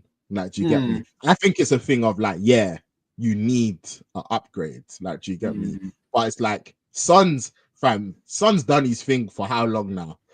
Like, do you get? He's been consistent. Yeah, like, do you get me? Like, again, I think you want him to be coming into the team, coming out of the team, having some rest. Like, you can still be very effective in certain like areas. Like, do you get me? Like, I think it's one of them ones. But when now the expectation is on him, then I think now that's where it becomes problematic. So it's like, yeah. So it's just like, fam, because this guy, bro, he's been what is it? Is it like, bro, it's something silly, like 9 seasons in a row he's got double figures in the Prem. Like, I don't know how many seasons, but I know it's crazy. Yeah, like I think, let me even quickly check. I think it's like 9 seasons in a row he's got doubles. I know he got the golden boot as well. Like, do you get me? Like, this guy he's put in serious work.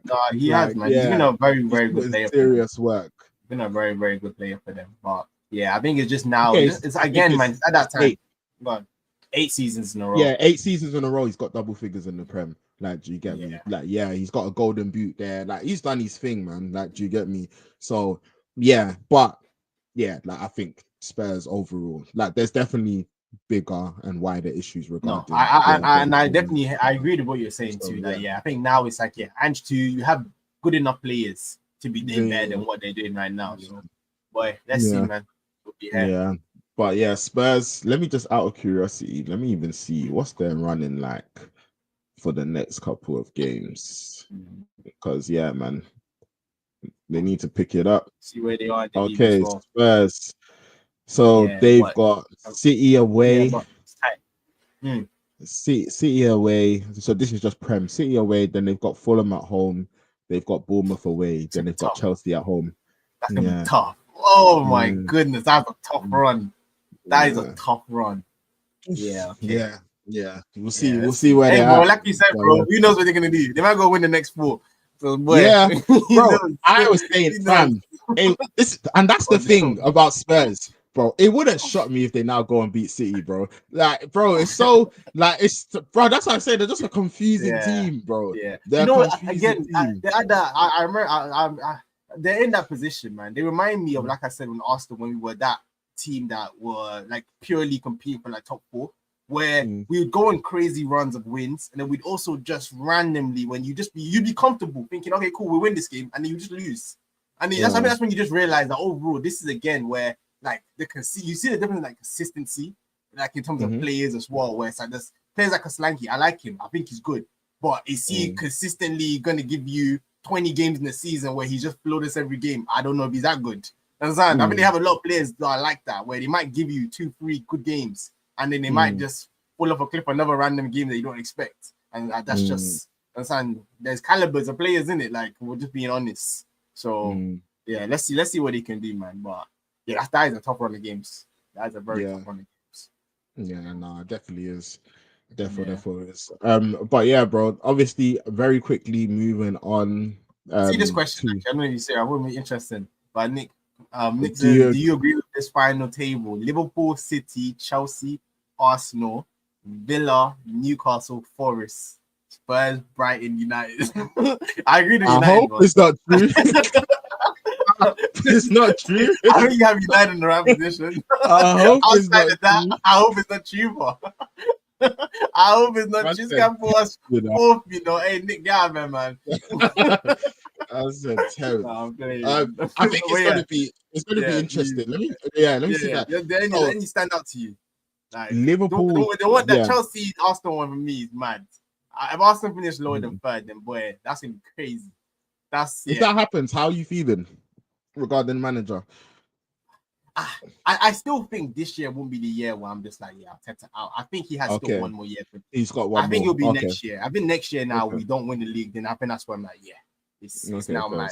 But yeah, for him to finish fourth though, I'll be a lot closer to thinking it's looking mad now. But clearly it's falling apart for that to happen. That was allowed us to finish ahead of us. So yeah, that would be crazy if that happened. Yeah. I think if Chelsea finished ahead of you, then that's bad. That's bad. Yeah, that's very bad. Yeah, that Liverpool finishing top. Yeah, I think yeah, man, feasible, with what they've done, yeah, I think that's definitely very realistic. City second, Chelsea third, Arsenal fourth. Yeah, the whole Villa, Newcastle. I want to give them their credit because I think we'll talk about before they weren't playing well, but they were picking up points. Yeah. Now they remembered how to play again. Yeah, they're playing well now. Yeah. They remembered how to play again. They remember. So yeah, everything's good. All good. Alarm bells off. Like, do you get me? Yeah, they remembered how to play again. So yeah, Newcastle, they're doing their thing. Like, I think just very quickly, Isak, yeah, man, like he looks like he's back in form. Like, do you get me? Finishing the. Do you want to touch on the new? Yeah, like we'll quickly just talk about it. Yeah, no, we'll quickly talk about it. I think Isak, obviously, Forest, difficult game, really difficult. This was a good game as well, by the way. This was a good game. Like, yeah, it was a good game.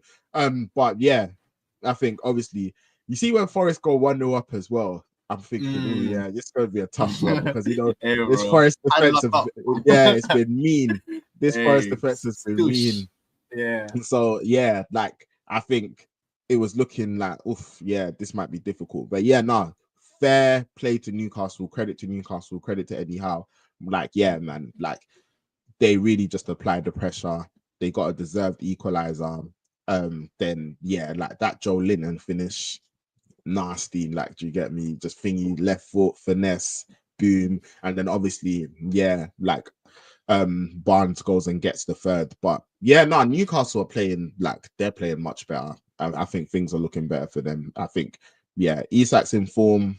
Gordon, like I've rated Gordon. But yeah, like Tonali's back as well. Like, he was quite influential, like when he came on as well. So yeah, man, like Newcastle look good. They look good. But yeah, fair play on to Open Exchange says, yeah, so what you saying, Newcastle's back? And yeah, I'm gonna say I think they look good. Yeah, man. Their names back in the mix. Yeah, again, man. Again, Arsenal, we've been in not great form. We've dropped points we shouldn't have dropped points. But watching that Newcastle game, I saw enough to say, that they actually played really well against us. I think again that defensive solidarity. I don't know what I'm looking for. Solidity. Yeah. So they get like they're defensively strong again, and they look dangerous on that counter. So this is also why in this game, why I actually thought that they would win this as good as Forest have been so far this season. Because I said, you know what? Ultimately, I think they play quite similar football, but I think Newcastle does have better quality overall. And if they're playing at their best, I expect Newcastle to win. And I think they were at their best. Like you said, they weren't behind, but they pulled themselves back, and it was a very, very convincing win towards the end. So fair play to them, man. It's gonna be interesting to see how they kind of kick on from here, but they're definitely in very good form. They're doing their thing. They're definitely doing their thing. So but I think Forest, because man, I said eventually, man, this form it can't continue forever. So that's why even in Nick's list, I don't think Forest are finishing that high. I think it's been a great start. Again, where was the Forest? just after Newcastle. Okay, so like 7th. Yeah.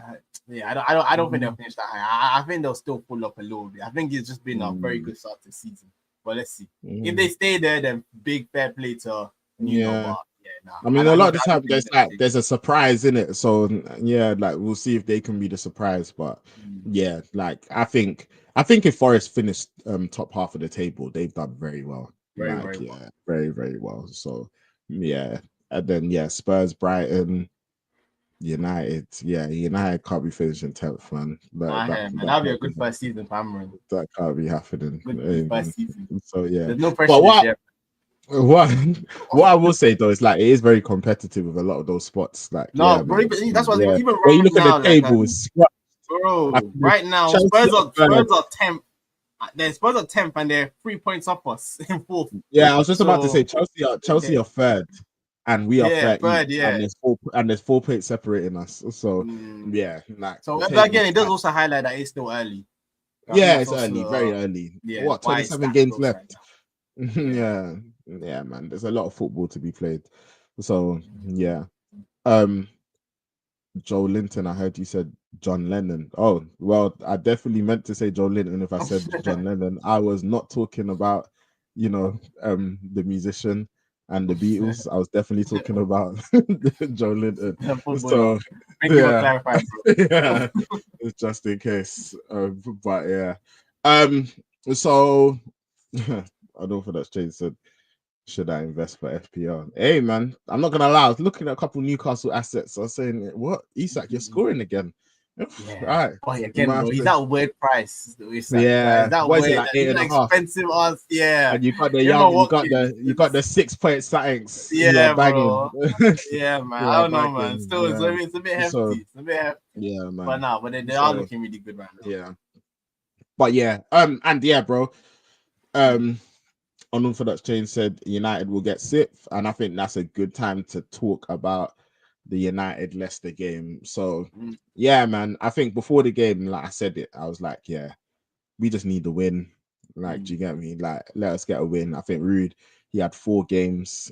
He beat Leicester in the League Cup, drew to Chelsea in the league. Obviously, we won our Europa League game 2-0, and then obviously we won 3-0 against Leicester again.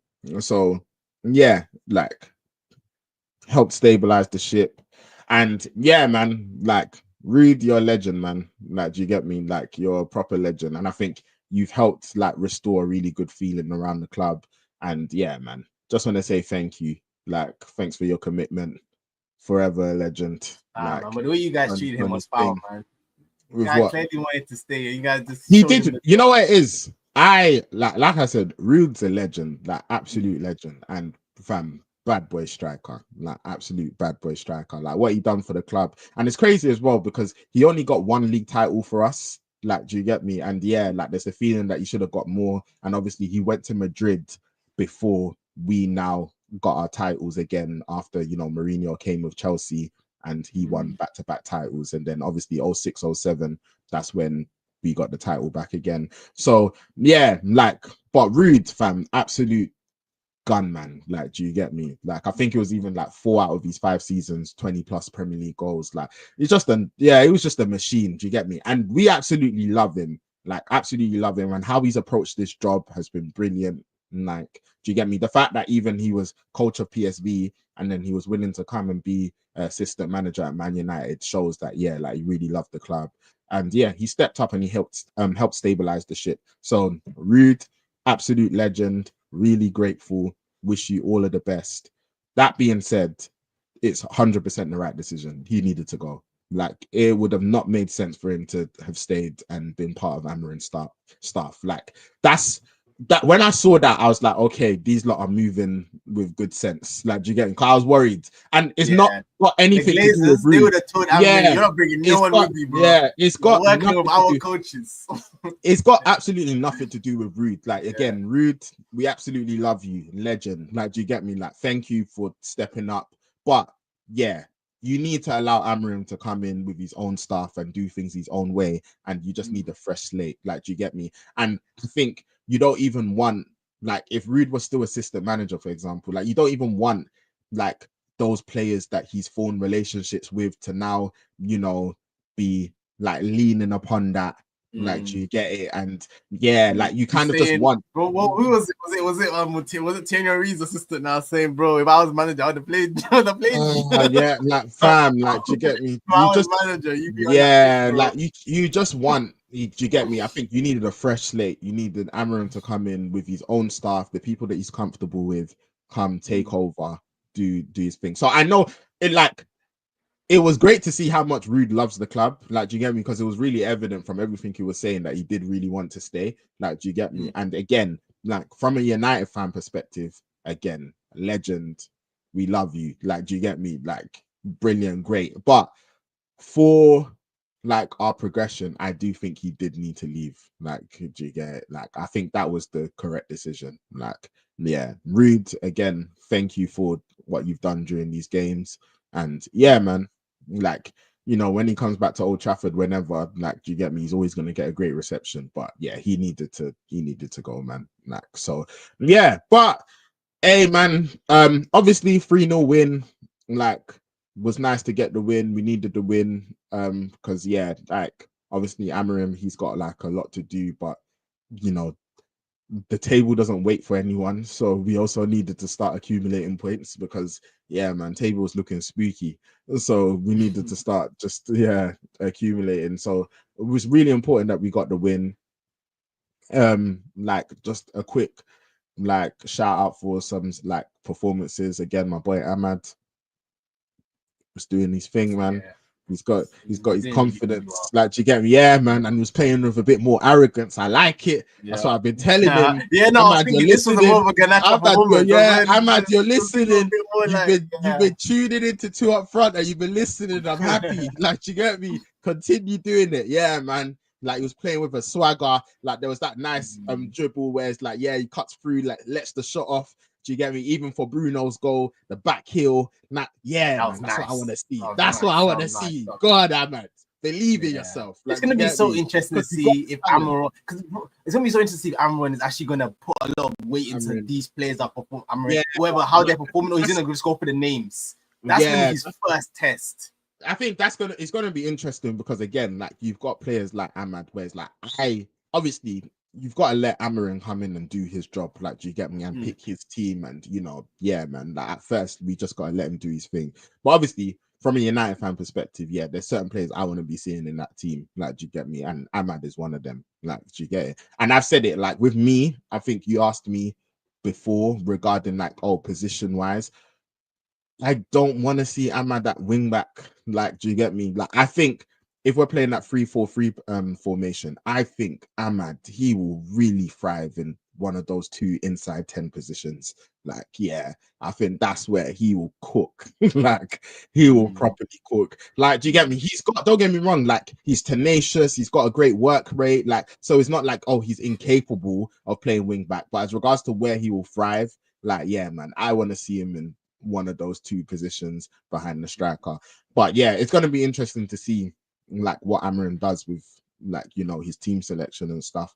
Like, yeah, because I know a lot of United fans, like, you know, the predicted starting 11s have already been made for Ipswich game, and then obviously just overall as well, when everyone's fit. Like, do you get me? Where does Cobby play?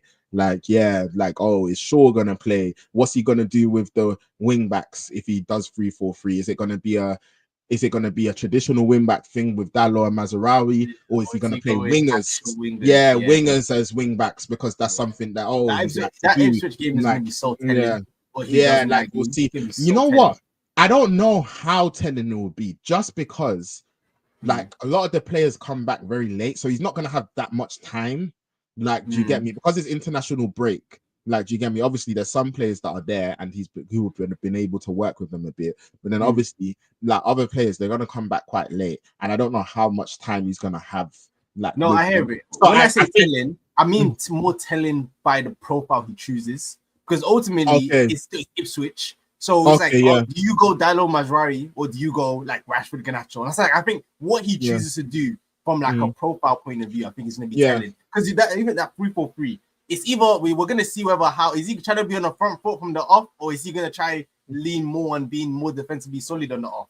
I think it's what I was even gonna say as well is that what I even meant is like, let's say like I hope he does go with a 3-4-3 with his first game. Like I just want him to start implementing these things from the off. But even if he didn't, like I don't think that necessarily means that he's not going to go with it. Like like if for that Ipswich game he just said, you know what, like it's the first game, we've not had a lot of time. These are the players we've got available, so we're just gonna like four at the back here, and then afterwards, man, I then don't we're see gonna that, bro. thing here. 3-4-3, No, man. I know me as a man, Yeah. me as a United fan, I want him to from the off, 3-4-3 it, bro. Like, I've already said it. Like I'm just like, bro, you come in and do your thing, bro. Because we've had obviously like a couple years of like us being confused. What's the manager trying to do? What's the style of play? Like how are we trying to like? So Amarin, come in, do your thing. Like, do you get me? Like, do your thing. So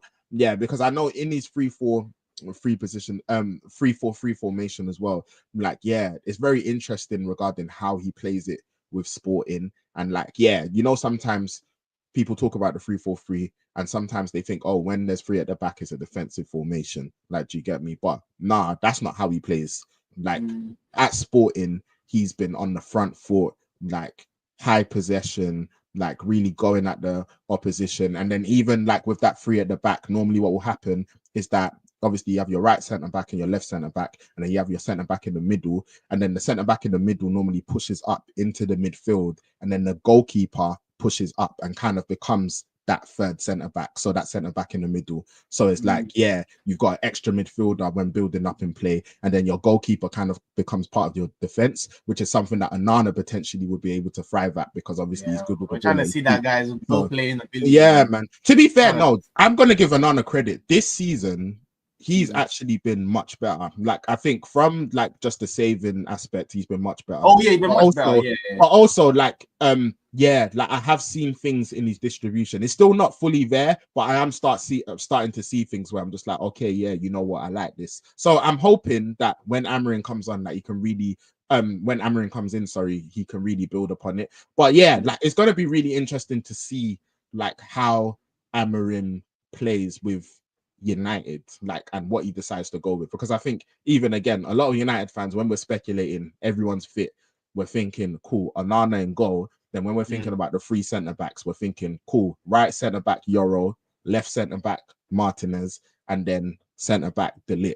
Like I'm thinking, cool, profile wise, that works. Like, do you get me? Like, yeah, Martinez obviously very comfortable on the ball, left centre back, that should work. Euro obviously up and coming, like for Lille, obviously, like showed a lot of potential, but obviously he's still got a lot to prove and learn and stuff. But he's also looking like a good prospect, and he's someone potentially that can really thrive in that right centre back position. Then you have De Ligt in the centre back, who I think he's settled. Like I think obviously he's had like some rocky moments, but overall, like yeah, like I think he's actually settled, and I'm hopeful that he will continue to progress like forward. And then even when you're talking about centre backs that might not necessarily start, you've got centre backs who like are used to playing in a back three, like Maguire. Like, do you get me? Who, yeah, with England, obviously. Yeah, man. Yeah, for England. Yeah, not for England. Yeah, so it's like, and that probably people always spoke about how that kind of protects him. Like, do you get me? And that's probably where like you see him play even better because yeah, the formation suits him. So yeah, like you've got all of these different questions where it's just like, cool, you've got certain profiles there. Then when you're looking at your midfield, obviously you've got Ugarte, who was at Sporting Lisbon with Amarim, so it's someone he's used to. Obviously, like duel wise, this guy is relentless. Like he loves to win the ball back, like super energetic. And then obviously, who is he gonna put next to him? Because currently it's been Casemiro. And I remember before, bro, I was trying to say, like, I think it was back even like the Liverpool game when I was trying to tell people, bro, our midfield problems was going beyond Casemiro. Like people are trying to like put everything on Casemiro, and I was saying, bro, that's not fair. Like, do you get me? It's not a Casemiro problem. Like, do you get me? It's not. Yeah, Casemiro's not played. He didn't play great. Yeah, he was aging, but yeah, like to try and act like, oh, you know what? This is just Casemiro, and this isn't a wider structural issue. Yeah, was crazy to me. So it's going to be interesting to see what he does in that midfield, whether he's going to go with Casemiro and Nagate. Obviously, you've got Kobe, and yeah, man, like obviously, even a lot of United fans, we think, you know what, Kobe potentially can play further up. Like, do you get me? So it's like, yeah, and then I think the big question marks are with Boy, a the Rashford. names. The Like, names. yeah, I think I think that's this is the the thing big. I'm the most locked in for. Is I think how it's going to much be big backbone is he gonna have in terms of dropping these, or who he decides to play, because and how much of it. Yeah, I think it's gonna be interesting because Rashford as a wing back, like I don't know if get that out of can work. there. Like, do you Get get out of me? there. And but also like Rashford, because I've even heard some like murmurs of him playing up front as the nine. Yeah, Like, do you get personally, me? bro, I Like think that's his best bet. If I'm being yeah, like honest. people because I think that's his best bet. those inside forward 10 positions, like again, we'll see what happens. But yeah, I feel like again, Ahmad. Oh, Yeah, bro. I need to see my boy cooking that position, bro. I can I like see to it see that. because I like yeah, to see because that. you know what it is as well. I've always said it about Ahmad. Like that's why it was Mm. so disrespectful when Ten Hag played Mazraoui in the 10 instead of Ahmad. Because Ahmad's someone that how he plays, like he's someone that can thrive in the 10. Like, do you get me? So yeah, having that, then like it would even be interesting to see like Ahmad and Kobe in those positions. Bro, Like, that do you would be get me? crazy. That's what I Yeah, would love to see. Like, do yeah, you I get would me? love to If see. you But had we're not gonna Ahmad see and that. Kobe, yeah. Hey, man, we'll We're not see. see that. Do But you I get me? know my Because guy yeah, because Bruno. Bruno, yeah, Is Bruno's there, guaranteed pretty much in guaranteed, it. But and he's I never would missed love games to. either. Oh I would boy, love to have experimented yeah, to see like that would be interesting. a That would be Casemiro interesting. Ugarte like in those centre mid positions, and then in Mm. those inside tens you had Kobe and Ahmad. Like, do you get me? But to be fair, Like, I think that'll be oh, exciting. But yeah. I think probably what even be interesting is Ahmad and Kobe fight for that same position as well for that right attacking mid. Because Bruno, Oh, I think like he'll playing do in the his job. thingy. Yeah, No, like yeah, what, like Bruno's gonna. You yeah, know what it is with. You yeah, know what he's it gonna is be with there. Bruno again. And to be fair, like we never really spoke about him with the Leicester game. Yeah, Mm. obviously, but that's what Bruno can do, man. Like, do you get me? Like, great finish for the first goal. Obviously, there was the deflection, own goal for the second goal. But yeah, man. Like Bruno, like obviously our frustration with Bruno is that it's not that we don't know that he can't produce great moments but it's just when you're looking at and again, when I look at someone like a Odegaard, like do you get me? It's like, and I guess it's a little bit different from the perspective of like Bruno's more of like an out and out 10. Like, do you get me? Like a lot of Yeah, the time when he plays, like he obviously can play 8 as well, but it's like, yeah, whereas I think Odegaard's a bit more of like a hybrid. Like, do you yeah, get he me? is. I think probably Bruno When it comes and to De that Bruyne 8 is and probably 10. Yeah. more of But a comparison. even De Bruyne though, like sometimes like he comes into that like he'll play as like an advanced Outside, 8. Yeah, yeah, like on go that right wide, hand side. yeah, Yeah, like do you get me? Yeah. So, but yeah, I think Bruno, he's someone where like he can produce quality moments. Like we know that he can do that. But I think the problem is that yeah, if you see Odegaard, for example, for Arsenal, it's not just about that pass that he produced for Martinelli. It's that he helps everything tick. yeah. Like things are fluid. Like he helps Basically, everything tick. what I'm hearing and what I think you're saying is, I think it's discipline ultimately. I think it's Yeah, like man. you want Bruno to Like, play in a way where, because I think Bruno is a very effective player as well. But the mm-hmm. issue with Bruno is I think he's not disciplined enough. But I think that also Yeah. comes from the manager too, where Yeah. I think it's also on Amarin to tell him, brother, like I want you to play in this way and to do Yeah. this for the team. I think Bruno for too long has just done what he wanted. Yeah, because Yeah, because when Bruno came, bro, what happened is that Bruno came into a United team where it's just like, fam, they needed someone to just kind of like, and he came in and fam, Bruno was doing his thing, like, do you get me? And obviously the stats, the GA, like, do you get me? It's been a madness. But I think, yeah, when we're talking about, there's all these conversations regarding, what do you call it? You Arsenal fans love to talk about it with Arteta and that, like, what is it? Phase 1, phase 2 of yeah, the project. Like, you get me? When it comes to the phases of the project, I think with Bruno, like, it's one of them ones where we need him to like function within the system, and he can't be someone where it's like, fam, again, it's nice trying to play a ball here and there, but fam, we can't just give you the ball and then you're just trying to do up. bro, I told you, drop a shoulder, Yeah, smack it like, do you long, get me? Like, we need smash it things down the to wing. be more Yeah.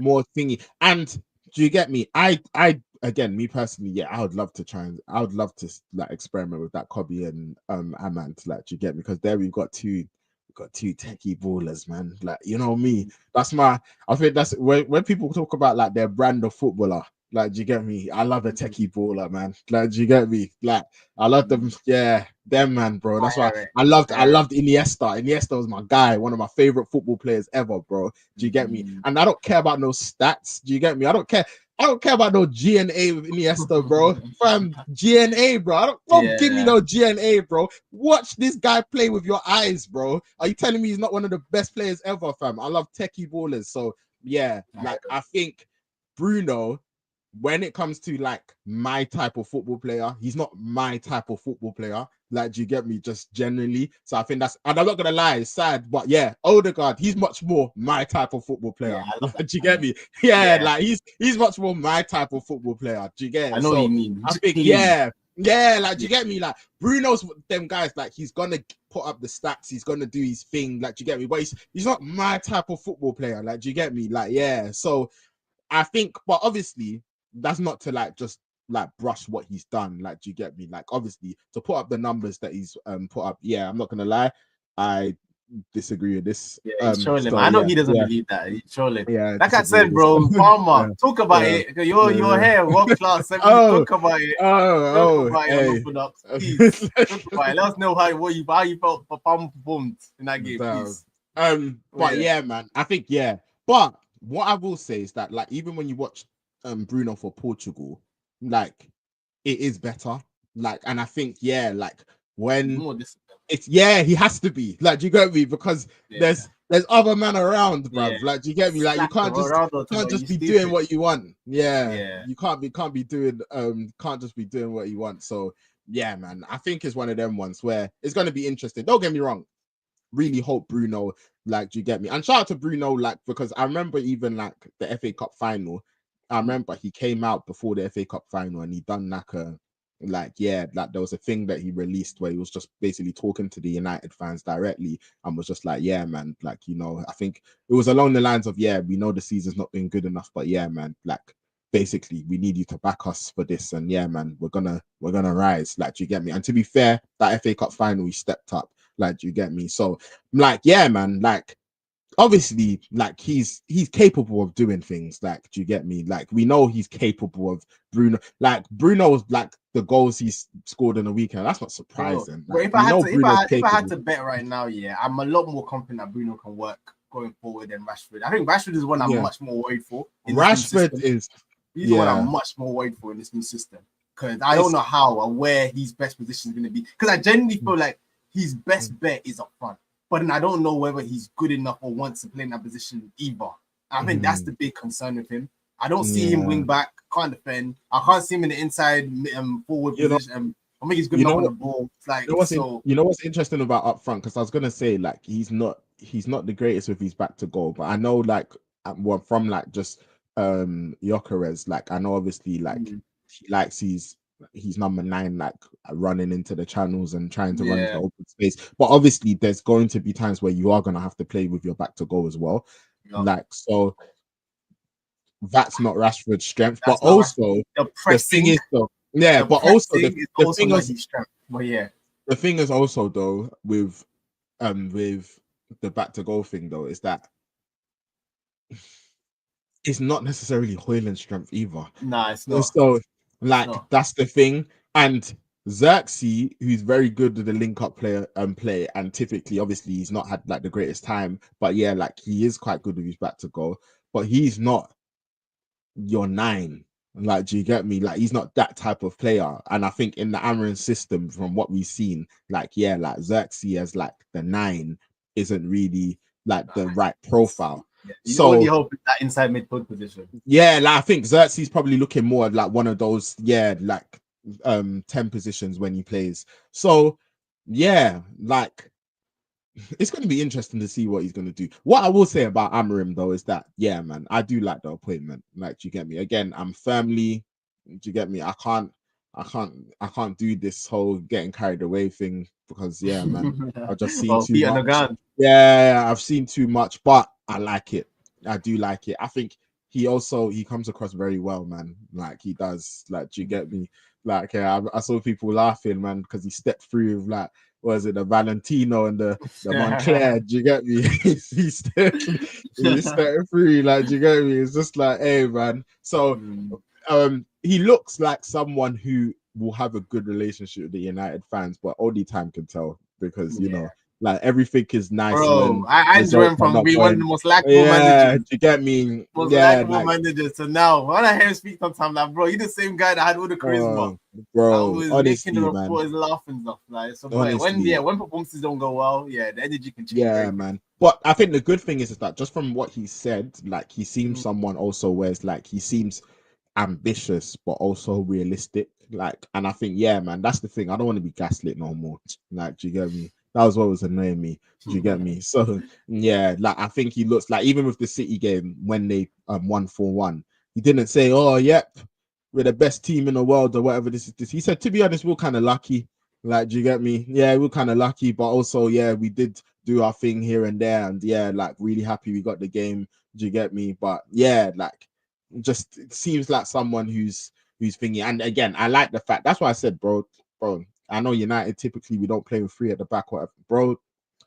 That's why I said, Ruud, we love you, legend. But the best thing for you right now, I think, is to leave. Amarin, come with your 3-4-3. Do it. Do it. Yeah, Do yeah. it, bro. I am Yeah, not as I I'm think not saying, you guys yeah, are really in a position now where so you yeah. have to just Do it, bro. you're clearly Do believing it. in this. Yeah. I was also I heard someone ask a question recently. I thought it was a good question. Was like, so Mhm. now does United does your academy also go to a 3-4-3 system? I'm like, bro, this is what you guys are trying to do. Then you have Bro, to go all in. yeah, You bro. have to go all in. Come Like, and do your thing, bro. yeah. Amarin, just do Amarin, do your thing. Like, do you get me? Like, yeah, just do your thing. So, yeah, like I think, yeah, and that's even an interesting question regarding the academy and stuff. Like, yeah, Yeah. we'll see even how that plays. Because But I think just it works even with, both ways. I've also heard the I guess mm, the which again you as a fan doesn't need to think like this, but mm, me as a hater who obviously doesn't want this to go well, you then mhm. get the conversation of if you now commit to a 3-4-3, what does that now mean if it doesn't work out, Amarin? Because I think now the profile of players that you need to buy, it's like you kind of put yourself, it's kind of like it's a specialist kind of formation You and know what it line that is? you're going down. I I feel I like, and I was gonna make this point yeah, regarding the academies as well, but I was just like, you know what though? I also do feel like you should be like I think there should be a level of adaptability. Like, do you get me? Like as regards to like how you play. So I think a lot of the things with like the 3-4-3 is yeah. I think the wing backs they're gonna have like a do you get me? Like if you look at a lot of like three at the back systems and their roles, do you get me? Like, and again, we've seen it be a formation that can be really successful. Like, do you get me? We've seen it yeah, with Chelsea, Tuchel. Do you yeah, get me? Yeah, we've seen it with Alonso last season. We saw what Frimpong and Grimaldo were doing, bro. They were flying. Like, do you yeah, get they me? were So it's like, key yeah, parts of bro. the team. Yeah, that Yeah, position is bro. so important. Yeah, do you get me? So I think Yeah. those wing back positions, and I think that's what I'm really curious to see. Like, who does he go with? Does he go with more traditional defenders? Does he go with wingers, or does he go half and half? Like, do Yeah, you get me? Yeah, like, is he gonna go with one more traditional fullback and then one winger? because bro, Like, you know is what that is? I how he's think gonna what's gonna be approach so it? interesting to see now is how he gets the balance in the team as well. Because Mm-hmm, like you're even alluding to now, you say you mm-hmm, put Martinez left centre mm. back.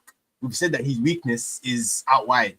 So now Yeah, into the does tunnels. that factor in who Mm-hmm, you play on that left mid, left wing back position? Because you don't want mm-hmm. him really going out wide to be trying to deal with Isolated too problems, much. Mm-hmm. isolating him. So how he gets that balance across your team Yeah, with like your players' strengths and weaknesses is going to yeah. be massive, man. It's It's definitely going to it's be one of them massive. ones where it's like, yeah, man, like a lot of hours on the training pitch. Like it's one of them ones where it's just like, yeah, like you have to really work on it.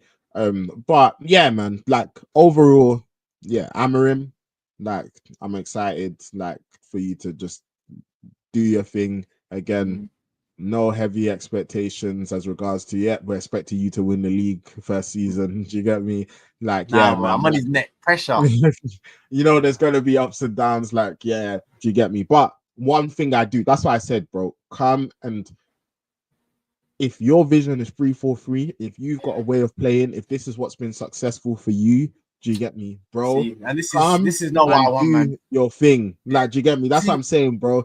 bruv, I say, and I think a lot of United fans, we've been receptive to it. Like, do you get me? It's like we're not used to it. We're used to falling back, bro. We don't care. Yeah, Like, you're in bro, a position come now and where do you your, need to, yeah, you need bro, to, come and you're in do no your position thing, to bro. complain. You Bro, have to let him do what he wants to do. So to the point where I'm yeah. even gonna be looking at it a bit sideways if he came and after like 10 games is still 4 at the back. I'm even gonna be looking at it like, bro, Yeah, what's going on here? Like, do you get me? Like, yeah, like what's going on? I'll be looking at it like, what's going on here, bro? Like, do you get me? Like, yeah, like, and I'm not saying, oh, you know what, it's free at the back or nothing. Like, do you get me? But I just want you to come and establish your you know what? philosophy. I think you Like, have PTSD. establish You your know what? To philosophy. come in and say, Yeah, I don't man. have the players. I Yeah, can't play no, that type of establish, football. bro, man. I can't play Establish that your type of football. philosophy, What I did man. at Like, Ajax, I can't do at United. No. establish your philosophy, No. man. Like, do you get me, bruv? Like, do you get me? The sporting fans, they're talking crazy about you, how you came and changed their lives and all of that. And obviously,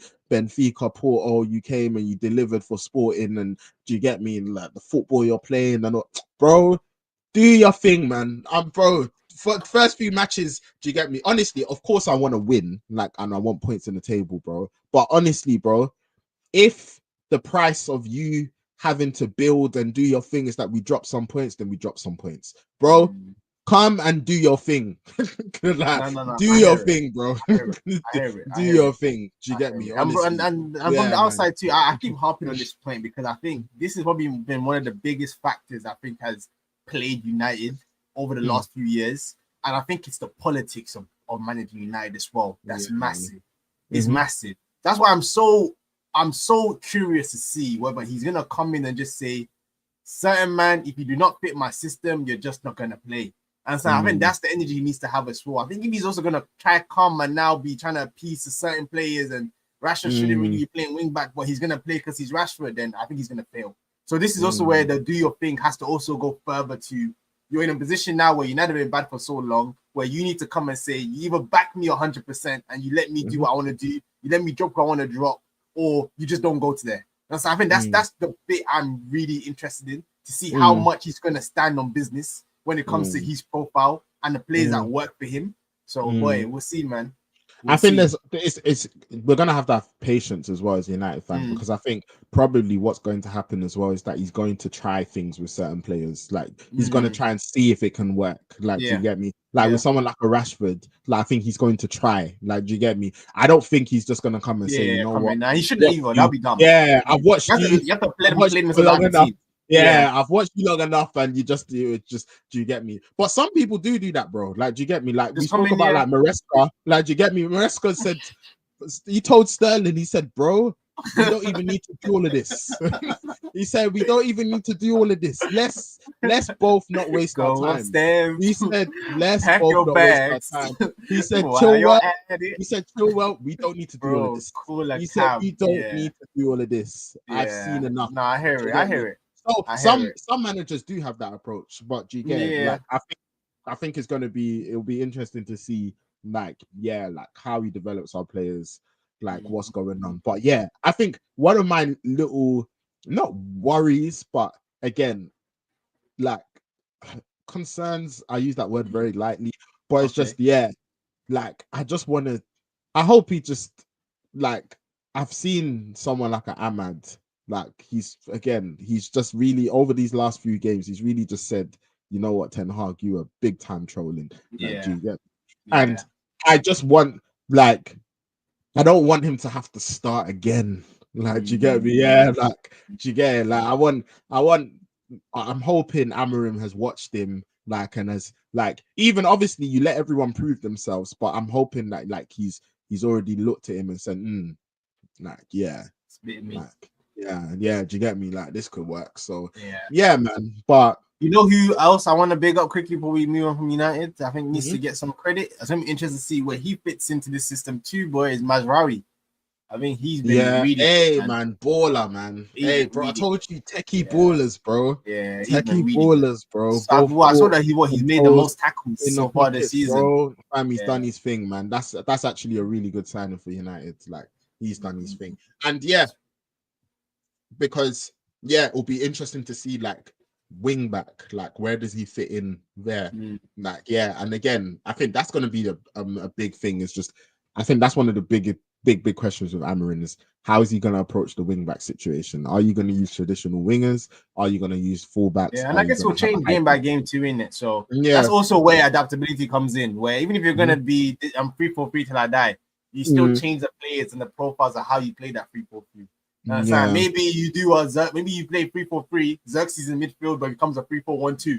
Like those kind of like in-game changes. Interested to see how he kind of builds with that. So I'm excited. Even just me outside, I'm excited for changes for just to see. What he does. Man, bro. Like again, as a football fan, all you want is a bit of hope, man. Like honestly, I hope it doesn't work out. Don't get me wrong, but like I'm still interested. I'm happy that like again, like I said, I think Ineos, they took too long to sack Ten Hag. Like, do you get me? And I think that is the annoying bit because, bro, like again, from last season, I was saying it. Do you get me? And this season, it even became a thing where it's just like the season started, and I was just like, I didn't even want to like go on about it. Like people ask me, "What's your?" And I was like, "Bro, I've said my opinion. I don't even want to be like it's tiring. Like me just saying Ten Hag out. Like I don't even like this phrase. Like, do you get me? Like it's just tiring. Like it's exhausting, bro. Like, do you get me?" And I was just like, "Fam, can this just hurry up, bro? Like, do you get me? Can we just get this manager? We know it's not working. Can we move it on?" And I think. Yeah, they took too long to make the decision, and I think that was annoying. Like, do you get me? So, yeah, but the decision was made, and I think now it's like okay, do you get me? Like, and I think again, Ruud, I think it's nice because we got the point against Chelsea and the win against Leicester. Obviously, like all hope's not lost regarding the table. Like you said, Chelsea off third. And we're 13th, and there's 4 points there. So yeah, like, do you get me? All hope's not lost. And then Europa League wise as well, we got a much needed win. So yeah, like hopefully we can build on that, and then go far. Hopefully win that competition. That's what I would be wanting. So yeah, man, like Amarin era is beginning. Last thing actually, I just remember to any thoughts on I guess the Garnacho lack of celebration, criticism, any thoughts in that situation? I think with Garnacho, obviously, like as a footballer, you're going to get critiqued. Like, do you get me? So it's like obviously when you're not performing well, then like people are gonna analyze your performances.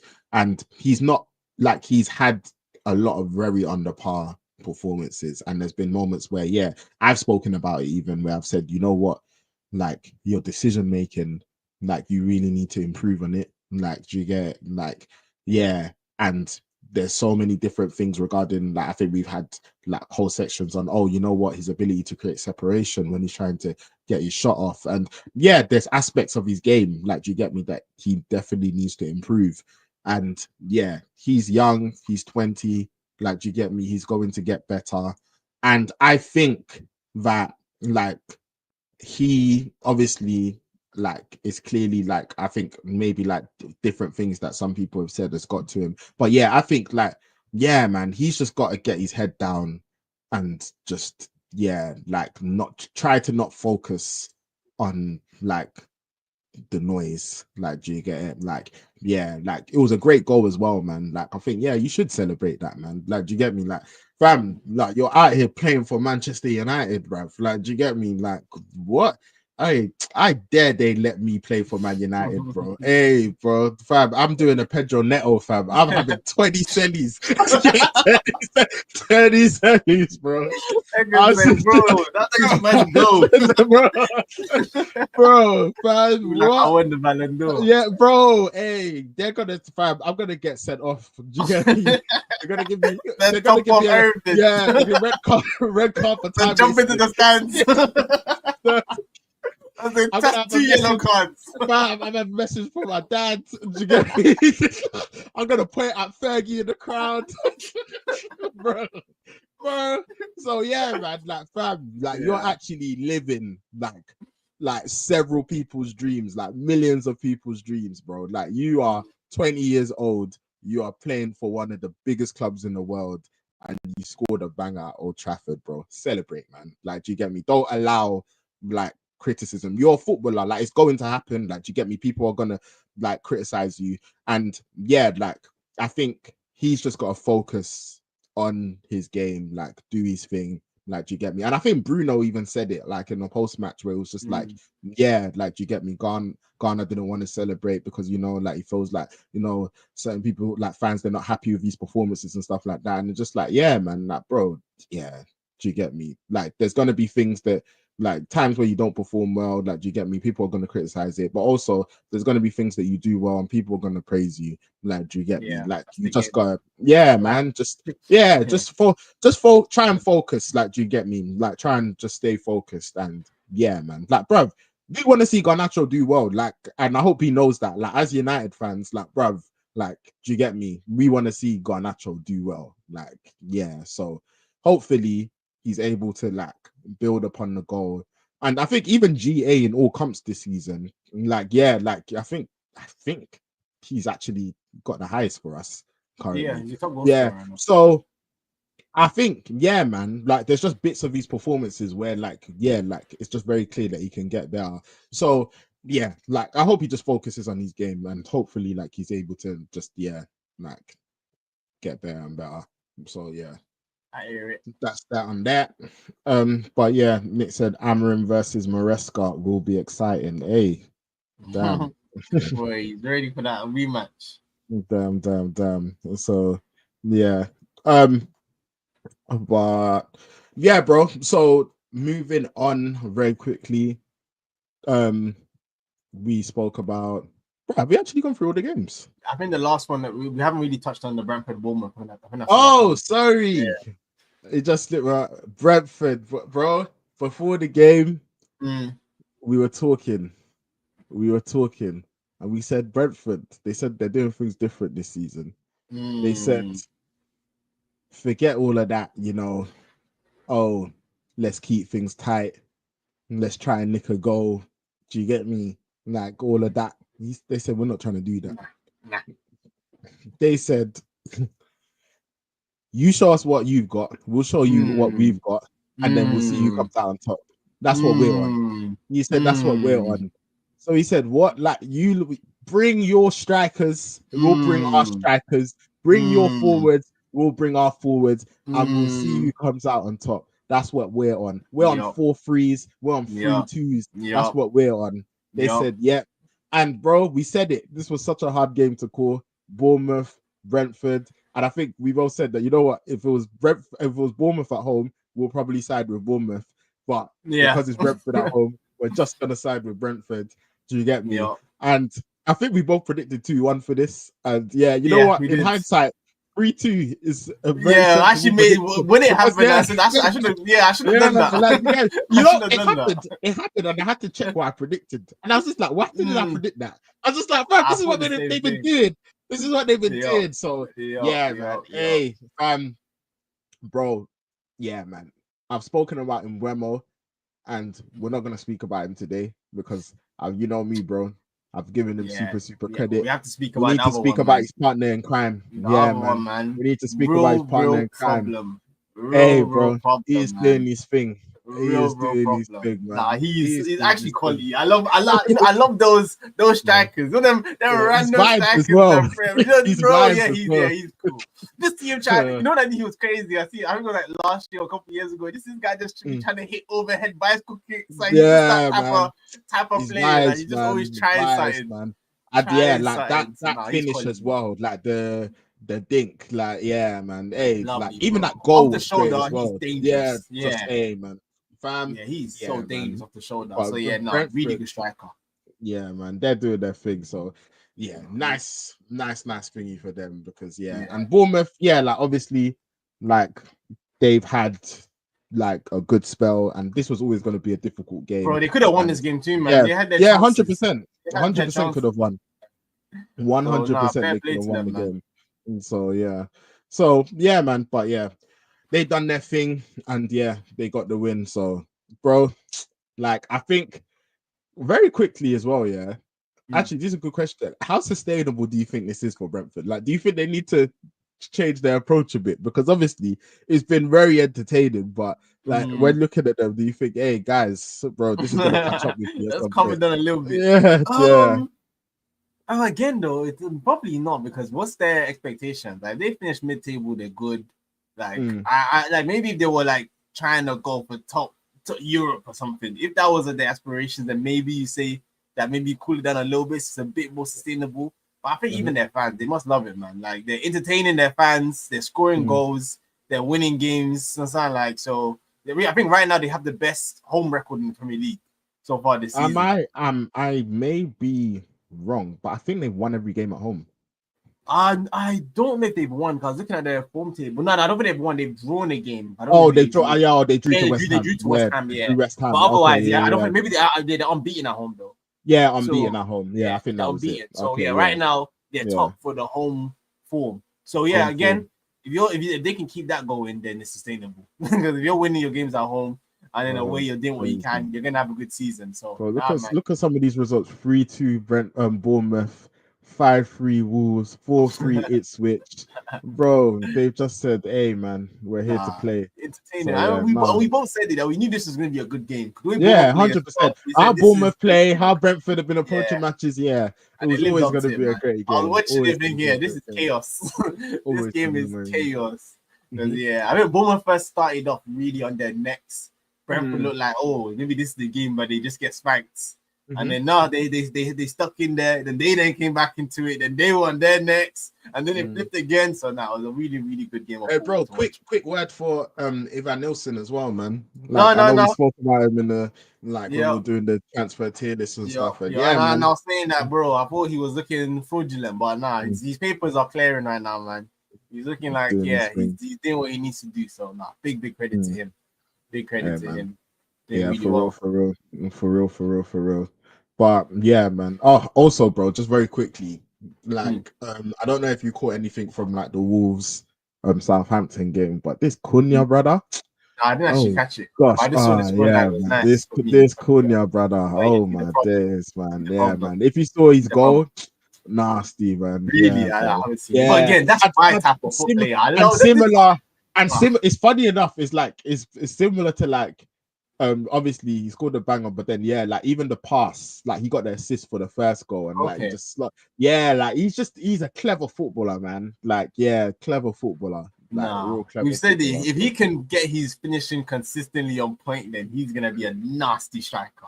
A nasty. I think his thing now is still just being more consistent in front of goal. But if he can get that one in his game, then yeah, man. So I have a lot of time for him. He's the reason. Again, I love players like him, which is why again I wanted this guy to come back so much. But it just looks like his knees might be cooked. I don't think he's coming back. But Cunha, I think right now that type of exciting, like player that's up front, that's making runs, breaking ankles. Yeah, he looks like he's the guy right now, man. So it's gonna be interesting to see where he goes and what happens with him because he's definitely the crown in Wolves' what's it called? The jewel in their crown right now. After their Nell goal. So it'll be interesting to see, as my guy Major likes to tell us. Interesting to see, man. Hey, man. Hey, things will unfold throughout the season. But yeah, bro. I think it's only right that we remind people what the prediction table is saying. Okay, so let's see. Obviously I'm gonna cover my face quick. But yeah, bro, you made a little. But I was so annoyed, man, because Newcastle were 2-1 up. I said, "Come on, let's relax now, okay? You've done what you need to do." And then you went to go get the third goal. Yeah, so upset when I saw that. So it was. I think that was like the differentiated result because I think I went for a draw in that game, and then you went for the win.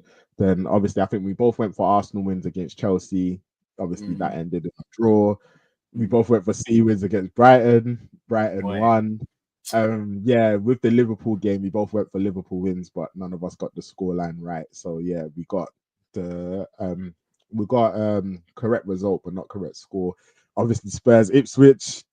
None of us got that right as well. Spurs have bagged me 2 times. That's enough. Enough is enough. Yeah, man. And then United Leicester. We both got the right result. I think you went for 2-1. I went for 2-0.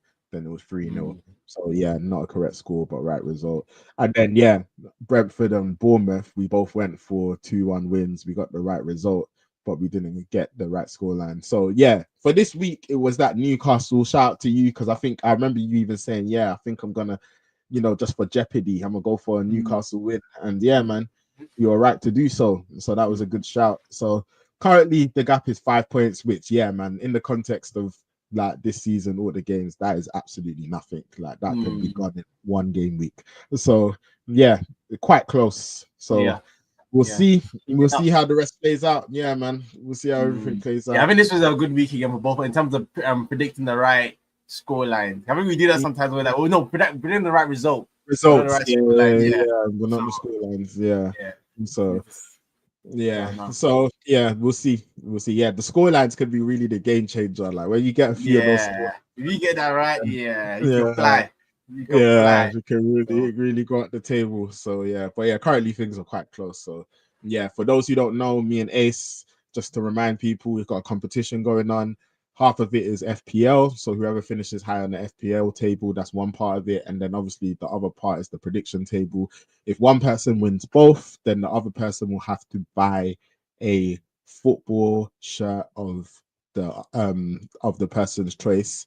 If it's split and one person wins each, then what will happen is that we have made some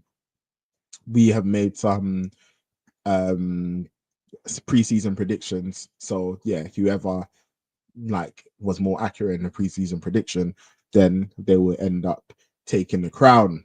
So yeah, that's currently what's going on. So yeah, man, there's a lot to play for, because I know Ace has previously said that yeah, he's got some couple shirts that he's eyeing up. Do you get me? And yeah, I'm not trying to buy it for him because I got shirts that I'm eyeing. Do you get me? So yeah, man, like yeah, so should be interesting. But yeah, we'll cover the FPL section when we do our next preview episode. And so yeah, Bruno scored a banger today too. Seen that? Oh, Bruno. Yeah, scored a banger. Capable, yeah. So yeah, we'll have FPL. We'll obviously update the peoples on our next stream on the preview episode. So yeah, it's a lot to talk about. So yeah, bro, I think another very good stream. Yeah, man. So yeah, I just want to quickly say, as always, thank you to everyone who has watched the stream, whether you've watched it for 30 seconds, 1 minute, half an hour, the whole stream. We really appreciate it. We appreciate everyone who's commented, whoever's liked, shared, and subscribed, whoever supported the stream in any capacity, like whoever supported the channel in any capacity. We really appreciate it. And again, if you would like to feature on the channel, just let us know. We're trying to sort some things out. So yeah, man, like just get in contact with us. If you want to join the FPL League, the code is currently running across the screen, and yeah, everything is in the description. Follow us on all the socials. And yeah, man, this weekend there's no Premier League football, so like everyone, like everyone can have like a weekend without thinking, oh, my team might ruin it. Like, do you get me? So yeah, man, you don't have to think about your club ruining your weekend. So I hope everyone just has a good weekend. I'm enjoying it, man. Yeah. I hope everyone does their thing, has a good weekend. And yeah, man, we will be back soon. But yeah, Ace, anything else to say? As always, thank you to everyone who's watched. Please don't forget to leave a like as always. We appreciate you. And yeah, we'll catch you all on the next stream. Man, hope everyone stays blessed. Have a good weekend.